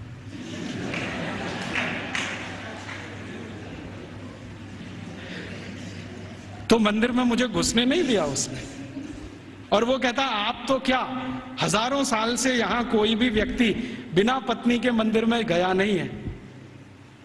तो मैंने कहा ठीक है, फिर कभी हो तो सोचूंगा। तो मैं वापस चला आया। ये बात को मैकॉले बोल रहा है वहां, कि भारतवासी बोलते हैं कि मोक्ष स्त्री के साथ ही होता है। और हमारे सभी ऋषि मुनि गृहस्थ थे, सदगृहस्थ थे, ब्रह्मचारी नहीं थे। मैंने जितने ऋषि मुनियों को आज तक पढ़ा है, सबको तो नहीं पढ़ा, लेकिन जितने को पढ़ा है सब गृहस्थ थे। इसलिए गृहस्थ आश्रम कोई ऊंची चीज है हमारे यहाँ। तो ये वो बोलता है कि जब ऊंची चीज आपके पास है तो उससे और ऊंची प्राप्त करने की ताकत है।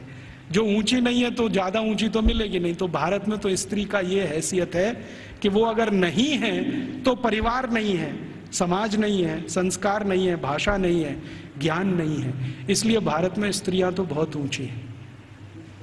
फिर वो कहता है कि हमारे यहाँ इंग्लैंड में तो गांव गांव में स्त्रियों को मारते पीटते हैं, जला भी दे देते हैं। आपको मालूम है यूरोप में 2500 साल एक परंपरा चली है विच हंटिंग।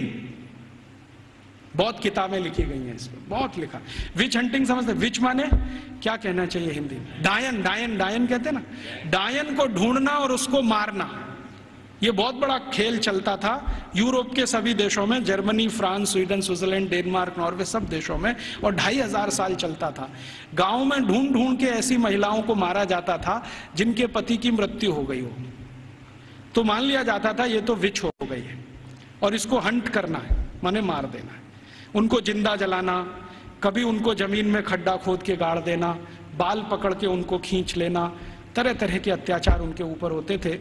और किस देश में किस साल में कितनी महिलाओं को विच हंटिंग किया गया, इसके रिकॉर्ड्स आजकल मैं इकट्ठे कर रहा हूं।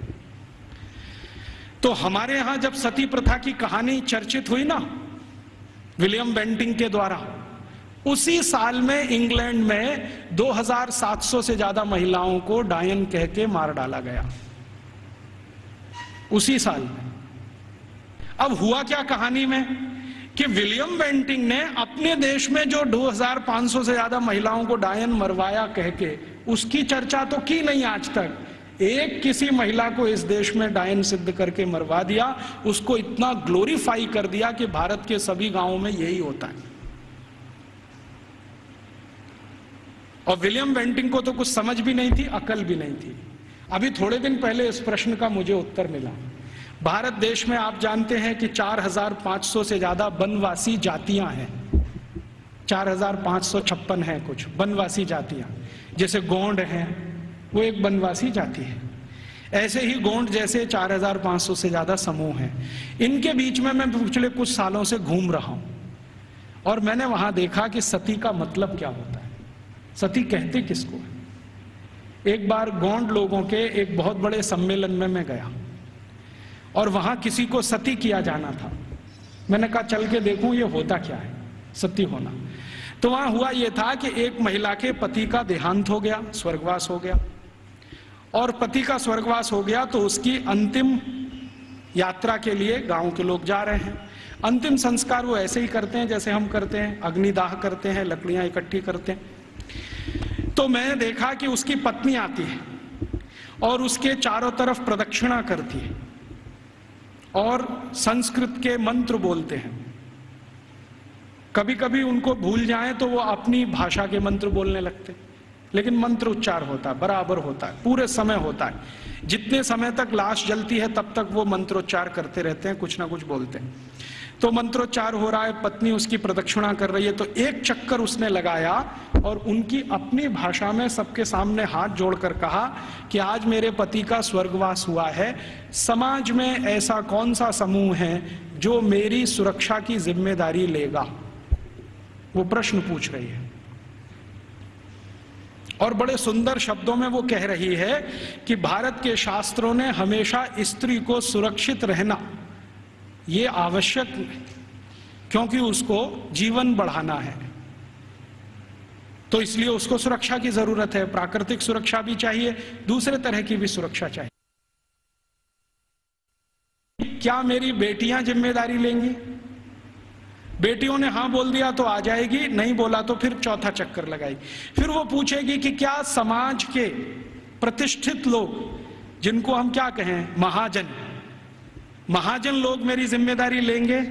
अगर उन्होंने हां बोल दिया तो आ जाएगी, ना बोल दिया तो फिर चक्कर लगाएगी पांचवा। फिर वो पूछेगी कि इस समाज के आचार्य लोग, उपाचार्य लोग मेरी जिम्मेदारी लेंगे? अगर हां बोला तो उनके पास आ जाएगी, नहीं तो वापस। और आखिरी चक्कर सातवां जब लगाएगी तो वो पूछेगी कि क्या पुरोहित हम समझते हैं पूजा पाठ करें, क्या पुरोहित मेरी जिम्मेदारी लेंगे? अगर पुरोहितों ने हां बोला तो उनके पास आएगी, नहीं तो चक्कर लगा के गांव छोड़ के चली जाएगी और गांव कहेगा कि वो सती हो गई। ये है सती होना। और इसको बिगाड़ दिया। अंग्रेजों ने क्या कहा कि उसको जबरदस्ती चिता में धकेल देंगे और ये कर देंगे। फिर वो जाति कहाँ है, उसके पीछे पीछे मैं गया तो उस गांव का कोई मंदिर होगा, वहां जाएगी और अपना बाकी जीवन उसी मंदिर में बिताएगी। वो ये कहती है कि जब कोई जिम्मेदारी नहीं लेगा तो अब भगवान मेरे लिए जिम्मेदारी लेंगे, तो मंदिर में जाके पूजा करेगी, पाठ करेगी, अपना जीवन उसी से चलेगा उसका। और जैसे ही वो मंदिर में जाके पाठ पूजा करने लगेगी तो समाज की आदरणीय हो जाएगी और सब उसको साष्टांग दंडवत प्रणाम करेंगे। फिर हम गोंड लोग कहेंगे कि ये हमारी सती है। हम उसको एक्सप्लेनेशन क्या देंगे? वो पति के साथ जिंदा जला दी गई, वो सती है।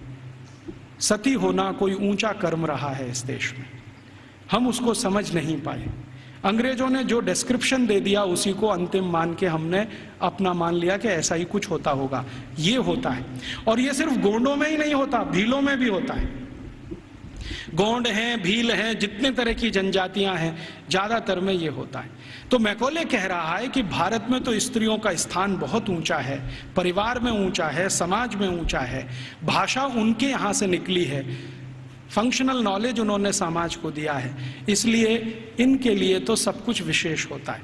इसलिए गुरुकुलों में आचार्य स्तर पर बहुत स्त्रियां हैं, ये हैरानी की बात नहीं है। वो कहता हमारे समाज में उल्टी स्थिति है, स्त्रियों का स्थान सबसे नीचे है, इसलिए हमारे यहाँ हर काम में वो सबसे पीछे है। तो इस तरह की कुछ बातें हैं जो मैकॉले के डॉक्यूमेंट्स बताते हैं, और विलियम एडम ने इससे भी ज़्यादा कुछ खोज की है, और उसके डॉक्यूमेंट्स इससे भी आगे की कई बातें बताते हैं कि भारत के ये जो गुरुकुल हैं, इन गुरुकुलों का योगदान क्या है समाज में। तो विलियम एडम ने एक गुरुकुल की कहानी लिखी है अपने दस्तावेजों में। आंध्र प्रदेश में कावेरी नदी के पास विशाखापट्टनम से थोड़ा दूर एक गुरुकुल है, उसका नाम गांव का मैं भूल रहा हूं। तो वो गुरुकुल है, उसने क्या योगदान दिया है, तो वो कहता है विलियम एडम कि ये जो गुरुकुल है ये बहुत पुराना है, और उसके दस्तावेज पुराने हैं। 12वीं शताब्दी का वो गुरुकुल है, और वो गुरुकुल है सिविल इंजीनियरिंग का, कंस्ट्रक्शन में सिविल इंजीनियरिंग का। तो कहता है इसका योगदान क्या है, तो विलियम एडम कहता है कि इस गुरुकुल के विद्यार्थी और आचार्यों ने मिलकर कावेरी नदी पर एक डैम बनाया है, बांध बनाया है, जो दुनिया का सबसे पहला बांध है। मुझे नहीं मालूम था विलियम एडम के डॉक्यूमेंट्स पढ़ने के पहले कि दुनिया का सबसे पहला बांध भारत में बना है। फिर जैसा उसने डिस्क्रिप्शन दिया है उसको खोजते खोजते मैं पहुंच गया एक दिन, और अपनी आंखों से देख के आया कि वो डैम अभी तक जीवित है। उस डैम पर तेलुगु भाषा में एक पत्थर लगा हुआ है जिस पर तारीख है सन 1238 में वो बना है। आज से लगभग 800-825 साल पुराना है। और वो डैम की विशेषता क्या है, पत्थर और चूने से बना है। और आप जानते हैं दक्षिण भारत में सबसे ज्यादा प्रवाह वाली नदी है कावेरी। कावेरी जो है ना पेरेनियल रिवर है, साल के 12 महीने पानी रहता है उसमें, और पानी का फ्लो सबसे तेज है, और पानी का दबाव भी उसका सबसे तेज है। तो कावेरी नदी पर जहां सबसे तेज गति से पानी बहता है, उस नदी पर बांध बना दिया। बांध की लंबाई कितनी है और उसकी चौड़ाई कितनी है, लगभग 1 किलोमीटर 1.5 किलोमीटर के आसपास उसकी लंबाई है। 1.5 किलोमीटर लंबा बांध है। और बांध बनाया कैसा है, ऐसा है जैसे जेड होता है ना, जेड ऐसे फिर ऐसे फिर ऐसे फिर ऐसे फिर ऐसे जेड शेप में पूरा बांध है। तो वो वर्णन कर रहा है विलियम एडम कि ये गुरुकुल के विद्यार्थी और आचार्यों ने बनाया है। इसकी विशेषता क्या है, तो विशेषता ये है कि ये जेड शेप में है। जेड शेप में क्यों बनाया, स्ट्रेट लाइन में क्यों नहीं बना दिया, एक रेखीय रेखा में क्यों नहीं बना दिया, तो कहता है इसका जवाब मुझे नहीं मालूम क्यों बनाया। बहुत दिन मैं भी सोचता रहा कि ऐसा क्यों है। अब मेरे समझ में आया थोड़े दिन पहले कि ये जब सीधी रेखा में आप कोई दीवार बनाए और पानी बहुत तेज गति से आए तो दबाव इतना ज्यादा है कि बहुत जल्दी वो टूट जाएगा। लेकिन अगर आप उसी सीधी रेखा की दीवार को ऐसे ऐसे कर दो तो पानी का प्रेशर डाइवर्ट हो जाएगा और वो डैम कभी भी नहीं टूटेगा। अब समझ में आया कि वो 825 साल से कैसे जिंदा है। तो वो बोल रहा है कि ये एक गुरुकुल ने बनाया हुआ है, और वो गुरुकुल विशाखापट्टनम के नजदीक कभी चला करता था। मैं जब गया इसको देखने के बाद हैदराबाद लौटा तो उनकी जो आर्काइव्स है उसमें गया, तो आर्काइव्स में उसके डॉक्यूमेंट्स मुझे मिल गए, और गजट में भी इसके बारे में वर्णन है। तो वो कह रहा है विलियम एडम कि भारत के गुरुकुल में पढ़ने वाले विद्यार्थी और उनको पढ़ाने वाले आचार्य कितने समाज के काम करते हैं, उसका ये नमूना है। राजा डैम नहीं बनाते, विद्यार्थी और उनके अध्यापक मिलकर डैम बना लेते हैं। और विलियम एडम लिख रहा है कि भारत में ऐसे हजारों तालाब गांव-गांव में विद्यार्थियों ने और उनके अध्यापकों ने बना दिए। ऐसी हजारों गौशालाएं गांव-गांव में विद्यार्थियों ने और अध्यापकों ने बना दी। ऐसी हजारों समाज उपयोगी चीजें जैसे धर्मशालाएं, कुएं, पानी की रहट, ये सब विद्यार्थियों ने अध्यापकों के साथ मिलकर बना दिए। तो विलियम एडम कह रहा है कि भारत के गुरुकुल सिर्फ शिक्षा का केंद्र या विद्या का केंद्र ही नहीं है, ये गुरुकुल अपने विद्यार्थी और अध्यापकों के साथ मिलकर समाज के इतने बड़े काम कर रहे हैं जो वर्षों वर्षों तक भारत के लोगों के उपयोग में आने वाले हैं। तो इस तरह की थी हमारी शिक्षा व्यवस्था। अब क्या हुआ, इस शिक्षा व्यवस्था को जब मैकॉले ने पूरे ठीक से डिस्क्राइब किया लंदन में, तो लंदन में ब्रिटिश पार्लियामेंट के सभी सांसदों ने कहा कि अगर ऐसी शिक्षा व्यवस्था भारत में है तो भारत तो बहुत समृद्धशाली है, पैसे वाला है, ये हमें समझ में आता है। कई गुरुकुलों का उसने वर्णन किया है जो कृषि विज्ञान सिखाते हैं, कृषि शास्त्र सिखाते हैं। तमिलनाडु के कई गुरुकुलों का जिक्र है जिसमें कृषि विज्ञान ऐसा सिखाया जाता है जहां 1 एकड़ में 56 क्विंटल चावल पैदा होता है, उसकी विद्या वो सीखते हैं वहां पर। आज भारत में जितने भी एग्रीकल्चरल यूनिवर्सिटीज हैं ना, वो 1 एकड़ में 30 क्विंटल से ज्यादा धान कभी पैदा करके दे नहीं पाए, लेकिन 1835 में विलियम एडम कह रहा है कि 1 एकड़ में 56 क्विंटल धान पैदा करना तो सामान्य बात है। और ऐसी शिक्षा देने वाले, विद्या देने वाले सैकड़ों गुरुकुल भारत में हैं। तो कुछ कृषि सिखाते हैं, कुछ मेटलर्जी सिखाते हैं, कुछ कंस्ट्रक्शन इंजीनियरिंग में सिखाते हैं, कुछ और कुछ सिखाते होंगे। ऐसे 18-20 विषयों के सारे ये गुरुकुल हैं। तो वो कह रहा है कि भारत सुखी है, समृद्धशाली है, वो इन गुरुकुलों के कारण। तो वो कह रहा है कि अब भारत को अगर गुलाम बनाना है तो इस शिक्षा व्यवस्था को जब तक हम तोड़ेंगे नहीं तब तक भारत गुलाम बनता नहीं। तो फिर उसको पूछ रहा है इंग्लैंड का राजा कि अब आपके पास क्या योजना है। तो कह रहा है कि मेरे पास एक योजना है कि हमारी जो सरकार भारत में चल रही है उसको आदेश दिया जाए कि भारत के ये जो गुरुकुल हैं, इंडिजिनस एजुकेशन सिस्टम वो कहते हैं इसको, भारत का स्थानीय शिक्षा तंत्र, तो कह रहे हैं जो इंडियन एजुकेशन सिस्टम है या इंडिजिनस एजुकेशन सिस्टम है, इसको कानून बनाकर हम गैर कानूनी घोषित कर देंगे, इलीगल, कि ये सब कुछ अवैधानिक है, गैर कानूनी। उसके लिए कानून बना देंगे लंदन में, यहां से वो चला जाएगा भारत में, उसको लागू करा देंगे। थोड़े दिन में ये सब गुरुकुल बंद हो जाएंगे, क्योंकि हमारे पास जब कानून आ जाएगा तो कानून के डंडे से हम इनको बंद करा देंगे कि ये इलीगल है, बंद करो। नहीं बंद करेंगे तो दंड देंगे उनको। थोड़े दिन में दंड देते देते अपने आप बंद हो जाएंगे। तब अंग्रेजों की संसद ने एक कानून बनाया जिसका नाम है इंडियन एजुकेशन एक्ट,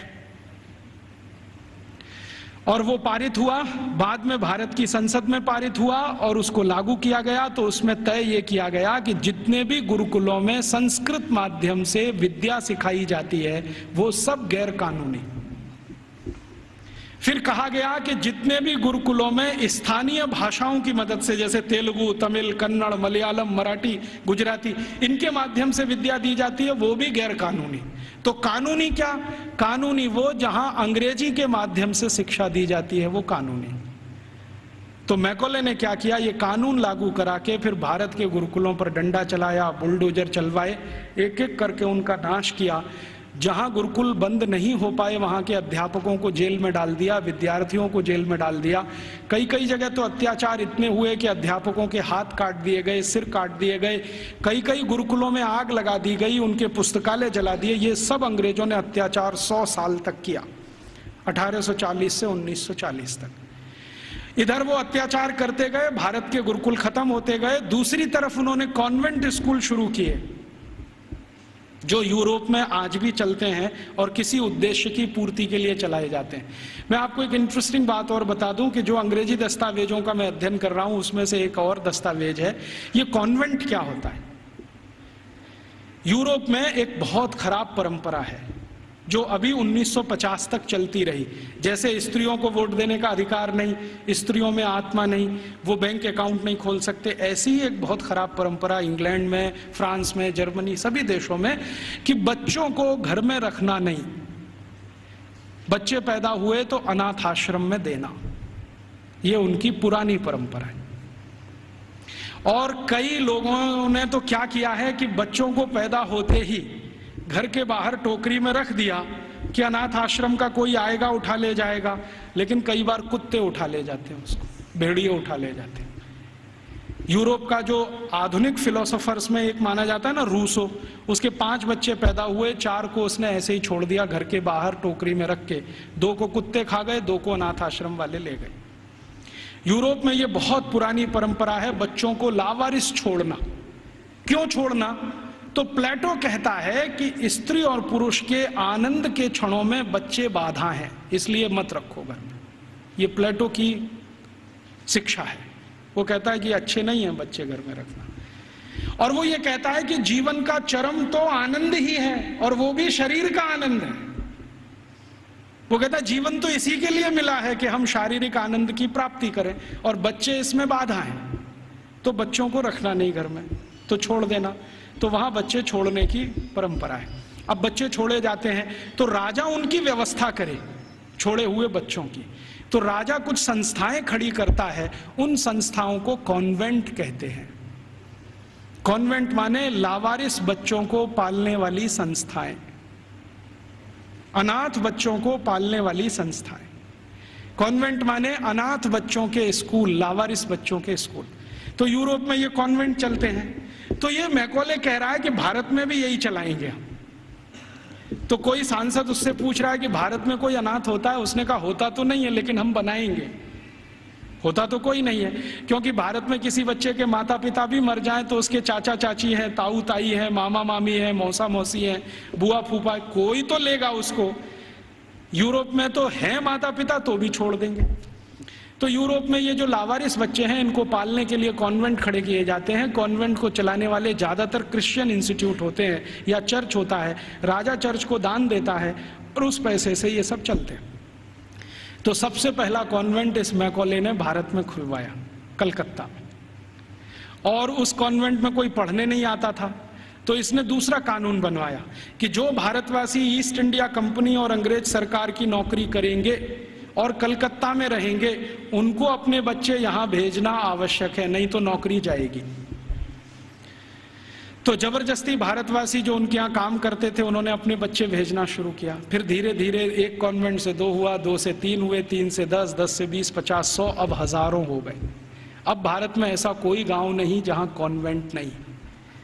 तो मैकॉले ने एक विष बीज डाल दिया जो अभी वट वृक्ष बन के फैल गया। अब तो ऐसे ऐसे कॉन्वेंट स्कूल हैं इस देश में, बजरंगबली कॉन्वेंट स्कूल। आपको देखना हो तो मैं दिखा सकता हूं आपको। बंबई में है, ग्रांट रोड के पास है, रेलवे स्टेशन से बिल्कुल सटा हुआ, बजरंगबली कॉन्वेंट स्कूल। हाँ, और एक कॉन्वेंट स्कूल है संतोषी माता कॉन्वेंट स्कूल, एक है सरस्वती देवी कॉन्वेंट स्कूल, एक महावीर स्वामी कॉन्वेंट स्कूल खुला है अभी बेंगलोर में, जबरदस्त।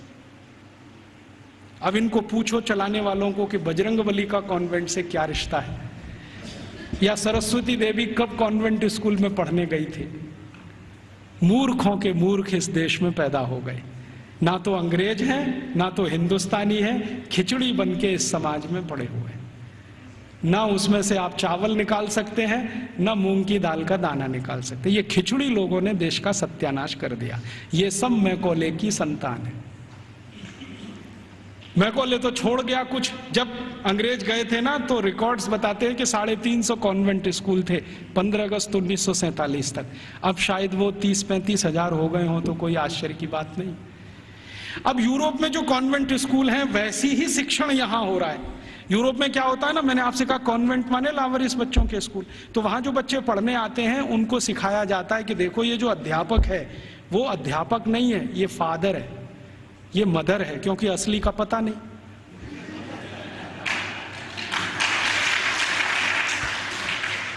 असली का तो कुछ पता नहीं, लावारिस है, किसका है बाप उसका और कौन है उसकी माँ। तो स्कूल में जो पढ़ाने वाले होते हैं ना टीचर, तो पुरुष है तो फादर, माने ओल्ड एज है तो फादर, और यंग एज है तो ब्रदर, और ओल्ड लेडी है कोई तो मदर, और यंग लेडी है तो सिस्टर।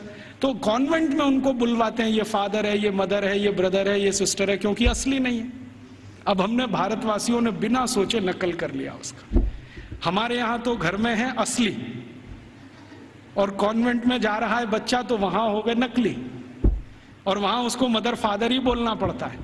अब भारतीय परंपरा में यह है कि किसी बच्चे की दो माताएं तो हो सकती हैं, बाप दो नहीं होते कभी। भगवान कृष्ण की दो माताएं थी, एक ने जन्म दिया, एक ने पाला। रामचंद्र जी मानते हैं कि मेरी तीन माँ हैं, एक ने जन्म दिया है, बाकी दो प्रेम दे रहे हैं। तो माताएं दो हो सकती हैं, तीन हो सकती हैं, बाप हमेशा एक ही होता है। अब हमारे कॉन्वेंट में पढ़ने वाले नौनिहालों के हर एक के दो दो बाप हैं। एक तो घर में है असली और दूसरे हैं वहां नकली। और मैं आपको अंग्रेजी की एक शब्द की व्याख्या करता हूं। अंग्रेजी में एक शब्द होता है जो गाली के रूप में इस्तेमाल किया जाता है, बास्टर्ड। बास्टर्ड वही होता है जिसके दो बाप होते हैं। तो हमने अपने अपने नौनिहालों को सबको बास्टर्ड बनाने का धंधा शुरू कर दिया है और बड़े गर्व से कहते हैं मेरा बेटा सेंट मैरी कॉन्वेंट में जाता है, जीसस कॉन्वेंट में जाता है, फलाने कॉन्वेंट में, ढिमा के कॉन्वेंट में। फिर उन कॉन्वेंटों में बड़ी बड़ी विचित्र विचित्र चीजें सिखाई जाती हैं। आजकल सिखाया जाता वैलेंटाइन डे, सेलिब्रेट करो वैलेंटाइन डे। ये वैलेंटाइन का किस्सा क्या है? वैलेंटाइन का किस्सा ये है कि यूरोप में, मैंने कहा ना बच्चों को साथ रखने की परंपरा नहीं है, ऐसी ही एक बहुत खराब परंपरा है बिना शादी के साथ रहने की। एक शब्द चलता है यूरोप में, लिव इन रिलेशनशिप, माने शादी तो करनी नहीं है लेकिन साथ में रहना है। और ये क्यों ऐसा है? इसमें छुटकारा आसान है, सवेरे किया शाम को निकल गए, कहीं दूसरे के घर में घुस गए, फिर तीसरे के, फिर चौथे के। तो जैसे कुत्ते घूमते रहते हैं ना, ऐसे। लिव इन रिलेशनशिप माने कुत्ता संस्कृति। लेकिन मुझे कई बार लगता है भारतीय कुत्तों से भी ज्यादा खराब यूरोपियन कुत्ता संस्कृति। भारतीय कुत्ते फिर भी थोड़े वफादार हैं, यूरोप वाले तो उतने भी नहीं है। तो ये लिव इन रिलेशनशिप का चक्कर बहुत है। और आपको सुनकर आश्चर्य होगा कि पहले से और आज तक यूरोप की 70% प्रजा बिना शादी के रहती है, बिना शादी के रहते। आप अभी भी जाके देख लो, लंदन में, पेरिस में, कहीं भी। अमेरिका में तो ये प्रतिशत 78% है, बिना शादी के रहते हैं। अब बिना शादी के रहते हैं तो पत्नियां बदलती हैं, माफ करो पत्नी तो हो ही नहीं सकती, स्त्रियां बदलती रहती हैं। उनको वो विचित्र विचित्र नामों से संबोधित करते हैं। इंग्लैंड में एक नाम चलता है Mrs Lloyd, Mrs Topno, Mrs ये, मिसिज वो, माने ये उसकी रखेल है जिसके नाम से कहा है। मिसिज माने पत्नी को छोड़कर कोई भी महिला जिसके साथ आप बिस्तर शेयर करते हैं वो सब मिसिज होती है। तो वहां तो ये है सारा खेल, स्त्रियां तो शादी के बिना, पुरुष तो शादी के बिना। तो कभी कभी बीच बीच में यूरोपियन लोगों को कुछ अच्छे विचार भी आ जाते हैं। तो चौथी शताब्दी में, आज से लगभग 1600 साल पहले, एक व्यक्ति पैदा हो गए रोम में, उनका नाम था वैलेंटाइन। वो चर्च के पादरी हो गए। उन्होंने भारत का साहित्य कुछ पढ़ा। भारतीय साहित्य बहुत जगह फैला है, हम सब जानते हैं। तो वो पढ़ लिया, उनके विचार बदल गए। उनका कहना है कि सबको शादी करके ही रहना चाहिए।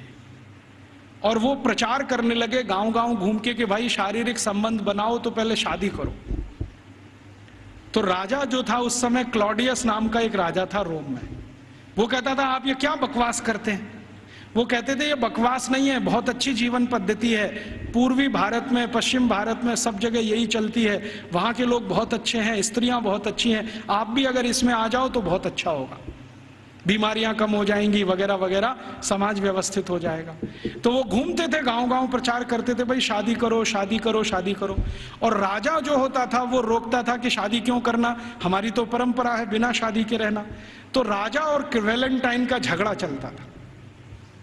तो वैलेंटाइन साहब क्या करते थे कि जो भी शादी करने को तैयार हुआ उसको अपने चर्च में बुलाते थे और उसकी शादी करते थे।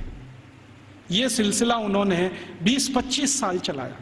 अब वो राजा बहुत परेशान हो गया, तो एक दिन उसने वैलेंटाइन को फांसी पर लटकाने का आदेश दे दिया। तो 14 फरवरी सन 498 को वैलेंटाइन को फांसी पर लटका दिया गया। तो जिनकी उन्होंने शादियां कराई थी वो बहुत दुखी हो गए, तो उनकी याद में उन्होंने वैलेंटाइन डे मनाना शुरू कर दिया। तो ऐसे वैलेंटाइन डे आया। अब उनके कॉन्वेंट में वैलेंटाइन डे मनाते हैं, अब हमारे भी कॉन्वेंट में चालू हो गया वैलेंटाइन डे, वैलेंटाइन डे। यहाँ तो कोई समस्या नहीं है शादी करके रहने की, वहाँ तो शादियाँ ही नहीं होती हैं। अब हमारे स्कूलों में वैलेंटाइन डे मनाता है, तो बच्चे क्या करते हैं, ग्रीटिंग कार्ड खरीदते हैं, अपनी अम्मा को देते हैं, would you be my valentine, फिर बाप को भी दे देते हैं, would you be my valentine. इन मूर्खों को पता ही नहीं कि वैलेंटाइन थे कौन, इसका मतलब क्या है। अम्मा को पूछ रहे हैं would you be my Valentine. अभी थोड़े दिन पहले बंबई में मैं एक बुजुर्ग आदमी को मिला जिनकी 75 साल की उम्र है, उनके पास 18 ग्रीटिंग कार्ड आए वैलेंटाइन डे पर, और सब में एक ही बात, would you be my Valentine. 75 साल के बुजुर्ग आदमी से लड़कियां पूछ रही है would you be my Valentine. ऐसा अधकचरापन है। ये सब कॉन्वेंट में से हमारे बच्चे सीख सीख के निकल रहे हैं। और इन कॉन्वेंट स्कूलों में क्या क्या सब सिखा दिया। वो कहता था ना मैकॉले ये कहता था कि ये जो कॉन्वेंट स्कूल हम चलाएंगे, इनमें शिक्षा मिले ना मिले, संस्कार अंग्रेजियत के हम जरूर देंगे। तो क्या होगा, तो कह रहा है वो कि भारतवासी जितने साल इसमें से पढ़कर निकलेंगे ना, तो वो शरीर से दिखने में भारतीय होंगे, आत्मा से अंग्रेज हो जाएंगे, फिर यही हमारी मदद करेंगे और भारत को गुलाम बनाए रखने में व्यवस्था करेंगे। तो संस्कार देना है उनको तो अपना, तो वो दे रहे हैं। अब वह जो कॉन्वेंट में वैलेंटाइन डे सिखा दिया, फिर उन्होंने पता नहीं मदर्स डे सिखा दिया, फादर्स डे सिखा दिया। मदर्स डे पता है क्या होता है यूरोप में? यूरोप में एक और बहुत पुरानी परंपरा है, प्लेटो के समय से चली आ रही है, कि बच्चे जब पैदा हुए ना तो घर में तो रखने नहीं है, बाहर छोड़ देने हैं। तो उन बच्चों को माँ का दूध नसीब नहीं है, तो चर्च में जो होती है ना, सिस्टर्स होती है, वो अपना दूध उनको उपलब्ध कराती है। अब आप में से कई लोगों को यह प्रश्न होगा कि बायोलॉजिकली ये संभव कैसे है? वो नर्स तो मां बनी नहीं, तो उसको दूध कैसे आएगा? लेकिन अभी आधुनिक विज्ञान ने यह सिद्ध कर दिया है कि कोई बच्चा लगातार 2-3 दिन तक बिना विवाहित किसी महिला को लगातार स्तनपान करे तो चौथे-5वें दिन से दूध आना शुरू हो जाता है। तो उनके यहां नर्सिंग जो होती है वो सिस्टर्स के द्वारा होती है या नर्सिस के द्वारा होती है, मां नहीं करती है। लेकिन कभी कभी साल में कोई एक दिन मनाना हो तो वो मदर्स डे मनाते हैं, जिस दिन मां अपने बच्चे को दूध पिलाने के लिए वहां जाती है कॉन्वेंट, तो उनके यहां मदर्स डे होता है। ऐसे ही उनके यहां फादर्स डे होता है। फादर्स डे का चक्कर क्या है, यूरोप के बच्चे वैसे तो घर में रहते नहीं, जो गलती से किसी ने रख लिए तो उनको अपने बाप के साथ खाना खाने का अधिकार नहीं है। डाइनिंग टेबल पर अपने बाप के साथ वो नहीं बैठ सकते। बाप अपने डाइनिंग टेबल पे खाना खाएगा दोस्तों के साथ, जब वो चला जाएगा खाना खा के तो बाद में बच्चे डाइनिंग टेबल पे बैठते हैं। लेकिन साल में कोई एक दिन वो फिक्स करते हैं जब बच्चे बाप के साथ बैठे डाइनिंग टेबल पर, उस दिन वो फादर्स डे मनाते हैं। अब उनके मदर्स डे, उनके फादर्स डे, उनके ब्रदर्स डे, उनके सिस्टर्स डे या उनका वैलेंटाइन डे, उसके पीछे कुछ कहानियां हैं। हम बिना सोचे समझे अंधों की तरह से इस पे लग गए। कई बार मैं देखता हूं अजमेर जैसे शहर में, जयपुर जैसे शहर में मदर्स डे पे रैली निकाली जा रही है, प्ले कार्ड लेके बच्चियां अपने अपने हाथ में जा रही हैं, स्कूल कॉलेज उनका छुड़वा दिया जाता है, और ये सब मूर्ख सरकारी अधिकारी किया करते हैं। फिर फादर्स डे पे निकालते हैं, फिर इस पे निकालते हैं, ये सब तमाशेबाजी।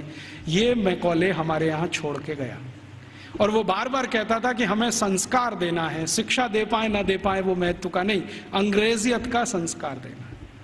तो वो दे गया। अब वो हमारे खून में घुस गया, और इतना घुस गया है कि कुछ समझ में नहीं आता ये निकले कैसे। कई बार मैं किसी के घर में जाता हूं तो पिताजी का नाम है रामदयाल, माताजी का नाम गायत्री देवी, बेटे का नाम टिंकू। अब मैं पूछता हूं कि ये रामदयाल और गायत्री देवी का टिंकू कहां से आ गया, या रामदयाल और गायत्री देवी की बेटी का नाम डिम्पल, ट्विंकल, बबली, डबली।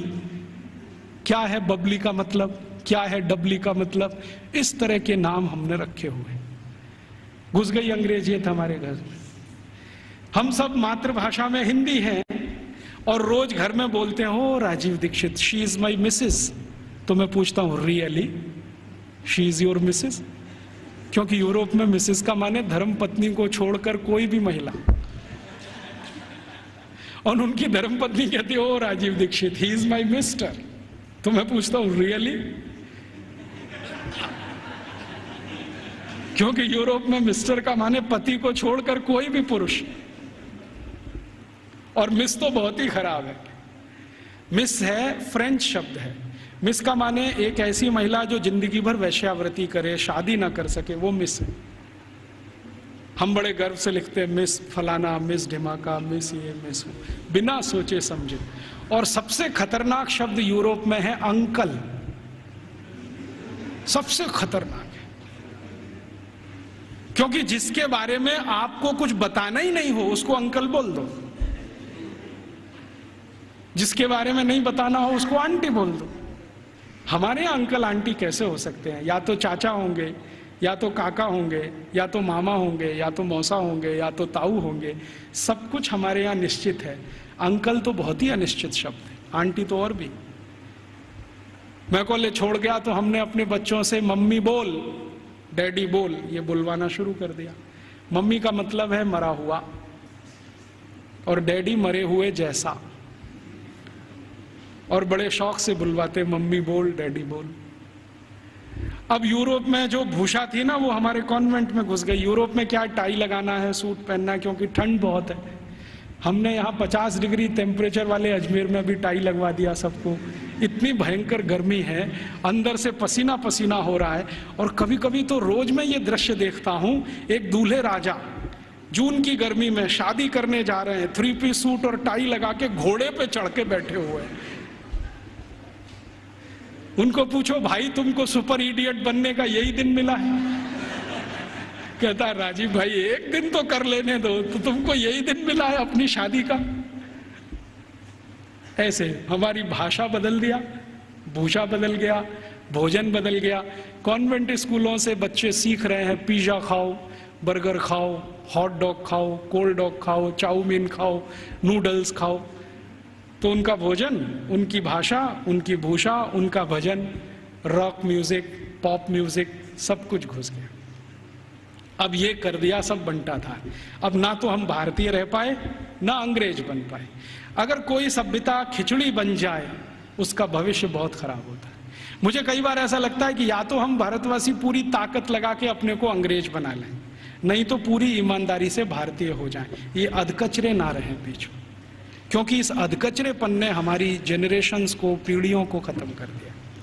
तो इस अंग्रेजियत के शिक्षा तंत्र ने जो यूरोप से आया, क्या किया है आज हमारे देश में। एक दो और उदाहरण देता हूं। कॉन्वेंट स्कूलों में किताबें पढ़ाई जाती हैं जिनमें बिल्कुल स्पष्ट बच्चों को सुनाया जा रहा है, पढ़ाया जा रहा है कि भगत सिंह तो आतंकवादी,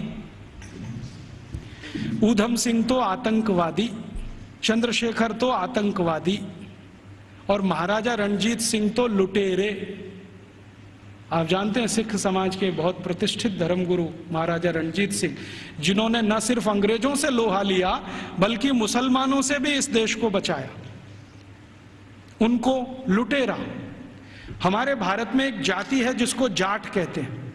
जाटों के बारे में अंग्रेज ये कहा करते थे कि इनकी ताकत बहुत है, इसलिए उन्होंने जाट रेजिमेंट बनाया। आपको मालूम है जाट रेजिमेंट? ऐसे ही जाटों के पैरेलल महाराष्ट्र में है मराठा, वो भी एक तरह से जाट ही हैं। तो मराठा रेजिमेंट बनाया, जाट रेजिमेंट बनाया, क्योंकि इनमें ताकत बहुत है। इनका जो डीएनए है ना, बहुत स्पेशल किस्म का है। लड़ना, लड़ाना, मारना, मरना, उनको इसमें मजा आता है। कभी भी अपनी जान की परवाह नहीं करेंगे, हाँ किसी के लिए भी जान दे देंगे, ऐसे लोग। तो जाटों को अंग्रेजों ने लिख मारा और कॉन्वेंट स्कूलों में पढ़ाया जा रहा है अंग्रेजों के जर खरीद गुलाम। अब ये बच्चे बार बार पढ़ रहे हैं, रोज रोज पढ़ रहे हैं, रोज रोज पढ़ रहे हैं, रोज रोज पढ़ रहे हैं, तो थोड़े दिन में मान ही लेंगे कि हाँ भगत सिंह तो आतंकवादी था, ऊधम सिंह भी आतंकवादी था।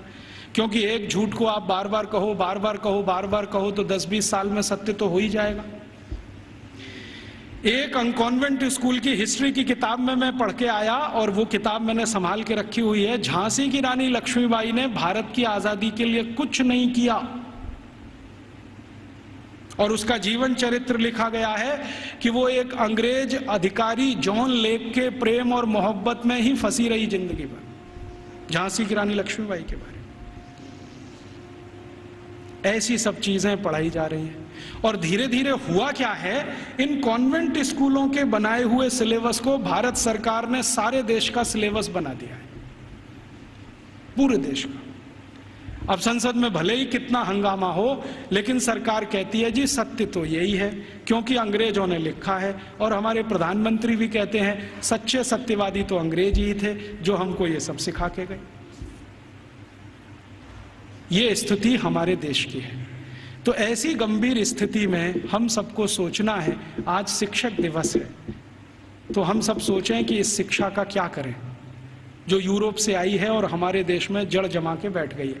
मुझे बहुत कष्ट होता है आपको ये बताते हुए कि भारत में जो कॉन्वेंट स्कूल चल रहे हैं, आप जानते हैं इनके पास सबसे ज्यादा भूमि है भारत देश की।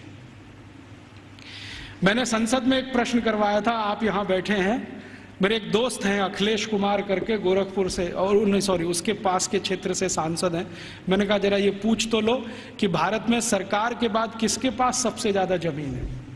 तो उत्तर आया कि सरकार के बाद सबसे ज्यादा जमीन चर्च और उनके कॉन्वेंट स्कूलों के पास ही है। रेलवे से भी ज्यादा जमीन इनके पास है। और हजारों हेक्टेयर जमीन एक एक रुपए के लीज पर दी गई है। हजारों हेक्टेयर, 1 रुपए का लीज, 2 रुपए का लीज, माने साल में वो 1 ही रुपया देते हैं। हजारों एकड़ जमीन भारत की इस्तेमाल कर रहे हैं और उनकी मिल्कियत है। 1820 से अंग्रेजों की सरकार ने ये जमीन देना शुरू किया, 2006 तक ये आबाद गति से चालू है। हमारी ही जमीन है, हमारा ही पानी है, हमारे ही संसाधन है। पहले मैं क्या सोचता था कि इन कॉन्वेंट स्कूलों में डोनेशन बहुत देती होगी सरकार, लेकिन संसद में एक जब सवाल करवाया तो पता चला कि सरकार का डोनेशन तो 10% ही है, बाकी समाज का डोनेशन। अकेले मैं मुंबई का आंकड़ा आपको दे रहा हूं, बंबई में जितने कॉन्वेंट स्कूल चलते हैं उसमें 92% हिंदू समाज के लड़के लड़कियां पढ़ते, 92%। 2.5% क्रिश्चियन समाज के हैं और बकाया में मुसलमान हैं। ये है स्थिति। तो 92% विद्यार्थी हिंदू समाज के जो पढ़ते हैं बंबई में कॉन्वेंट स्कूलों में, वो सब विद्यार्थी के माँ बाप 1 साल की फीस के रूप में 18,000 करोड़ रुपए देते हैं। आप सोचते हैं ये रकम कितनी बड़ी है? राजस्थान सरकार के बजट का लगभग आधा बंबई, सिर्फ बंबई के कॉन्वेंट। फिर कलकत्ता के कॉन्वेंट, मद्रास के कॉन्वेंट, हैदराबाद के कॉन्वेंट, दिल्ली के, इन सबको मैंने जोड़ना शुरू किया। फिर B क्लास सिटीज के कॉन्वेंट, जैसे अजमेर है, जयपुर है, ऐसे शहर। फिर C क्लास। कुल कॉन्वेंट स्कूलों में साल का भारतीय समाज के द्वारा 1 लाख करोड़ रुपए से ज्यादा का डोनेशन और फीस दी जा रही है। हमसे पैसा ले रहे हैं और हमारे ही बच्चों का दिमाग घुमा रहे हैं। और ऐसे ऐसे दिमाग घुमाए जाते हैं। एक कॉन्वेंट स्कूल के खिलाफ मैंने मुकदमा दाखिल किया हुआ है गुजरात हाई कोर्ट में। मामला क्या था, छोटे छोटे बच्चे वहां पढ़ने को आते हैं, तो उन बच्चों को लेने के लिए बस जाती है, तो ड्राइवर को कहा जाता है कि जानबूझ के बस बंद कर देना। तो कभी भी वो ड्राइवर बस बंद कर देता है। फिर बच्चों को कहता देखो बस खराब हो गई, तुम्हारे भगवान का नाम लो। तो बच्चे का नाम लेते हैं, हनुमान जी का, राम का, बस चालू नहीं होती। फिर वो कहता देखो तुम्हारे भगवान तो कमजोर हैं, ये तो चालू नहीं हो रही। अब ईसा मसीह का नाम लो। जैसे ही बच्चे ईसा मसीह का नाम लेते हैं वो तुरंत स्टार्ट कर देता है। तो 3-3 साल के बच्चों के दिमाग में आ जाता अरे ईसा मसीह तो बहुत ताकतवर है। फिर वो बच्चे आके अपने घर में मम्मी पापा को बोलते हैं अरे देखो हमारी बस खराब हो गई थी, हमने ईसा मसीह का नाम लिया, वो चालू हो गई। ये मैंने एक घर में एक बच्चे के मुंह से सुना। उस दिन मेरी आत्मा हिल गई। मैंने कहा ये हो क्या रहा है।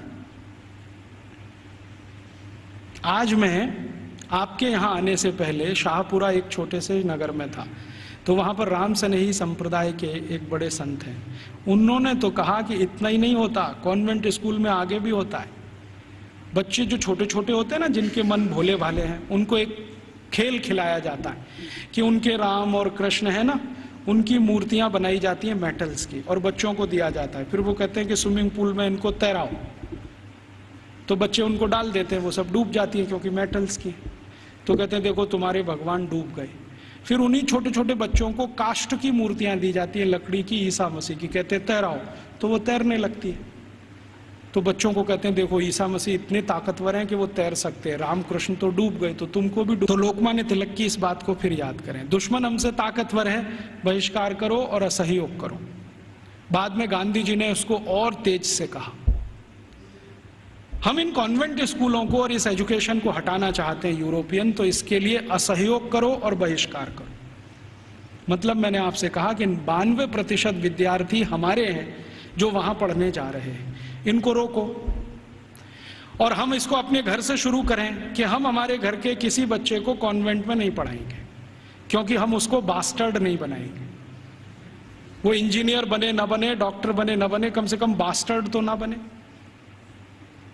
इतना अपमान तो ना करें हम अपने पिता का। तो हम नहीं भेजेंगे हमारे बच्चों को, तो फिर कहाँ भेजेंगे? जो हमारे स्कूल चलते हैं उनमें भेजेंगे। फिर आप कहेंगे उनमें सुख सुविधाएं कम हैं, बढ़ जाएंगी। जब धन का प्रवाह कॉन्वेंट स्कूलों से भारतीय स्कूलों की तरफ होगा तो सुविधाएं भी बढ़ जाएंगी। आप सोचो 18,000 करोड़ रुपया बंबई के कुछ कॉन्वेंट स्कूल को हर साल मिलता है, इतना ही रुपया आर्य समाज के गुरुकुलों को मिल जाए, या सनातन समाज के लोगों को मिल जाए, या किसी और संस्थाओं को मिल जाए जो भारतीयता आधारित गुरुकुल चलाते हैं, तो वो सुख सुविधाओं वाले हो जाएंगे। वो तो धन के प्रवाह को बदलने की जरूरत है। अभी धन का प्रवाह कॉन्वेंट स्कूलों की तरफ है, तो सुख सुविधाएं वहां ज्यादा हैं। हमारे स्कूल पानी से प्यासे हैं, बैठने को जमीन पे टाटपट्टी नहीं है, स्कूल में पढ़ाने के लिए ब्लैक बोर्ड नहीं है, सामान्य जरूरतों की चीजें जैसे संडास घर होना चाहिए वो भी नहीं है। तो ये इसलिए कि धन की कमी है, धन का प्रवाह उस तरफ है, इसको मोड़ दो। तो समाज में एक बहस चले इस पर कि ये कॉन्वेंट स्कूल आए कहाँ से हैं, उनके यहाँ शिक्षा की क्या स्थिति रही है, तो शायद इसमें से एक समझ बने और ये समझ हिंदुस्तान में अगले 2-3 वर्षों में कोई अभियान का स्वरूप ले और ये अभियान हिंदुस्तान के इस विश्व बीज को उखाड़ कर फेंक दे, ऐसी भावना मेरे मन में है। मैंने इसके लिए एक और प्रयास शुरू किया है। बहुत लोग जब कहते हैं कि राजीव भाई विकल्प दो, तो हमने खुद अपने इस आज़ादी बचाओ आंदोलन की तरफ से 6 गुरुकुल बनाना शुरू किया और वो लगभग 1 साल में शुरू हो जाएंगे। उन सभी गुरुकुलों को वैसे ही पढ़वाना है जैसे कभी 200 साल पहले था। वही 18 विषय हमने चुने हैं जो 200 साल पहले पढ़ाए जाते। और हमारे गुरुकुलों की ये मान्यता रही है कि शिक्षा और विद्या सबके लिए, किसी एक के लिए नहीं। पैसा है या नहीं ये महत्व का नहीं है, शिक्षा और विद्या हर एक के लिए। वो जाति का है, धर्म का है, इससे मतलब नहीं। हमारे गुरुकुलों में सभी तरह के विद्यार्थी। आप तो जानते हैं कि भारतीय शास्त्र कहते हैं कि शिक्षा, विद्या और न्याय और चिकित्सा सबको निःशुल्क उपलब्ध होनी चाहिए, बिना किसी भेदभाव के। तो हमने सोचा है कि कम से कम शिक्षा और विद्या तो निःशुल्क उपलब्ध कराएं। तो हमारे गुरुकुलों में हम फीस नहीं लेंगे, ये संकल्प से हम शुरू कर रहे हैं। फिर ये चलेंगे कैसे? इनको चलाने के लिए विद्यार्थियों को हर दिन 2 घंटे श्रम दान करना पड़ेगा। या तो 2 घंटे वो चरखा चलाएं, या तो 2 घंटे खेत में काम करें, या तो 2 घंटे वो साबुन बनाएं, मंजन बनाएं, वॉशिंग पाउडर बनाएं। उनको हम बिकवाएंगे और उसके लिए मार्केटिंग नेटवर्क खड़ा कर रहे हैं पूरे देश में, स्वानंद बाजार के नाम से। इनमें ये वस्तुएं बिकेंगी, उससे आमदनी होगी और गुरुकुल उससे चलेंगे, फीस किसी को नहीं देनी पड़ेगी। और हमारा ये मानना है कि जो विद्यार्थी 14 साल पढ़कर निकल गया, कम से कम हर एक के पास 2.5 से 3 लाख रुपए होगा जो उसके अपने श्रम की कमाई होगी, उससे वो अपना कोई व्यवसाय शुरू कर सकेगा। 2,000 रुपए की नौकरी के लिए नहीं भागेगा। और इन सारे गुरुकुलों को हम ज्ञान आधारित बना रहे हैं, डिग्री आधारित नहीं, क्योंकि ज्ञान ऊंचा होता है, डिग्री ऊंची नहीं होती कभी भी। अंग्रेजों ने हमको उल्टा फंसा दिया, ज्ञान आधारित हिंदुस्तान को डिग्री में फंसा दिया। अब हम किसी की भी परीक्षा लेते हैं तो भाई तुम्हारे पास डिग्री क्या है? डिग्री कोई महत्व की नहीं होती। चरक ऋषि की क्या डिग्री थी? सुश्रुत ऋषि की क्या डिग्री थी? सांख्य दर्शन की जिन्होंने पूरे दुनिया को बता दिया, उनकी क्या डिग्रियां थी? खगोल शास्त्र में इतने बड़े बड़े रिसर्च हो गए। आज दुनिया कहती है कि प्लूटो ग्रह नहीं है, हिंदुस्तानियों ने तो 14वीं शताब्दी में कह दिया था कि प्लूटो ग्रह नहीं। अब दुनिया मानती है कि प्लूटो ग्रह नहीं। सूर्य की दूरी पृथ्वी से कितनी है ये आज बोलते हैं, 9वीं शताब्दी में तो हिंदुस्तानियों को मालूम था कि सूर्य और पृथ्वी की दूरी कितनी है। तो ये जितनी महान बातें करने वाले लोग, इनके पास किसी के पास डिग्री नहीं थी, ज्ञान था। ज्ञान ऊंचा होता है, डिग्री नहीं होती। तो हम वही ज्ञान आधारित शिक्षा और विद्या लाना चाहते हैं। अभी शुरू में हम शायद माइनॉरिटी में होंगे, लेकिन हर माइनॉरिटी समय में मेजॉरिटी हो जाती है। कौन जाने कल को ये अभियान चल पड़ा तो बहुत बड़ा हो जाएगा। शुरुआत तो 1-2 से ही होती है, बड़ा होते होते तो बहुत बड़ा सागर बन जाता है। भगत सिंह तो अकेला था, फांसी पे गया, उसके साथ सुखदेव राजगुरु अकेले थे। सबसे पहले तो मंगल पांडे अकेला था, क्योंकि उसकी छावनी में कोई मदद करने को तैयार नहीं। फिर देखो कि हजारों लाखों मंगल पांडे हुए। तो आज हम शुरू कर रहे हैं, हो सकता है थोड़े दिन में ये हजारों लाखों हो जाए, लेकिन इसमें आप सबका प्रयास होगा तो होगा। अकेले हम करेंगे तो नहीं होगा। तो आप भी इसमें लगें, हम भी लगे हैं। और आप में से जो आर्य समाजी हैं उनके लिए तो ये बहुत आसान है। मैंने एक पाठ्यक्रम तैयार किया है, आर्य समाज के जितने गुरुकुल भारत में चलते हैं उनको हम वो दे सकते हैं। हमारा उस पर कोई कॉपीराइट नहीं है, सबको कॉपी करने का कंप्लीट राइट है, क्योंकि हम मानते नहीं कि ज्ञान पर किसी का विशेष अधिकार है।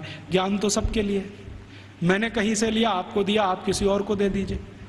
तो आर्य समाज के सभी गुरुकुलों को मैं दे सकता हूं और दूसरे गुरुकुलों को दे सकता हूं। वहां भी ये साथ साथ शुरू हो जाए, हम प्रयास करें, आप भी करें, तो हो सकता है 3-4 साल में इस देश की शिक्षा का ढांचा और दिशा दोनों बदल जाए। ऐसे अभीष्ट की कामना करके आपके पास आया। आपने बड़े ध्यान शांति से सुना, आपका आभारी हूँ। इन बातों को किसी और को भी सुनाएंगे तो और आभारी रहूँगा। कुछ बातें ऐसी मैंने कही हों जो आपको अच्छी न लगी हों तो उनको यहीं छोड़ कर जाइए, उसके लिए माफ़ी चाहता हूँ। धन्यवाद।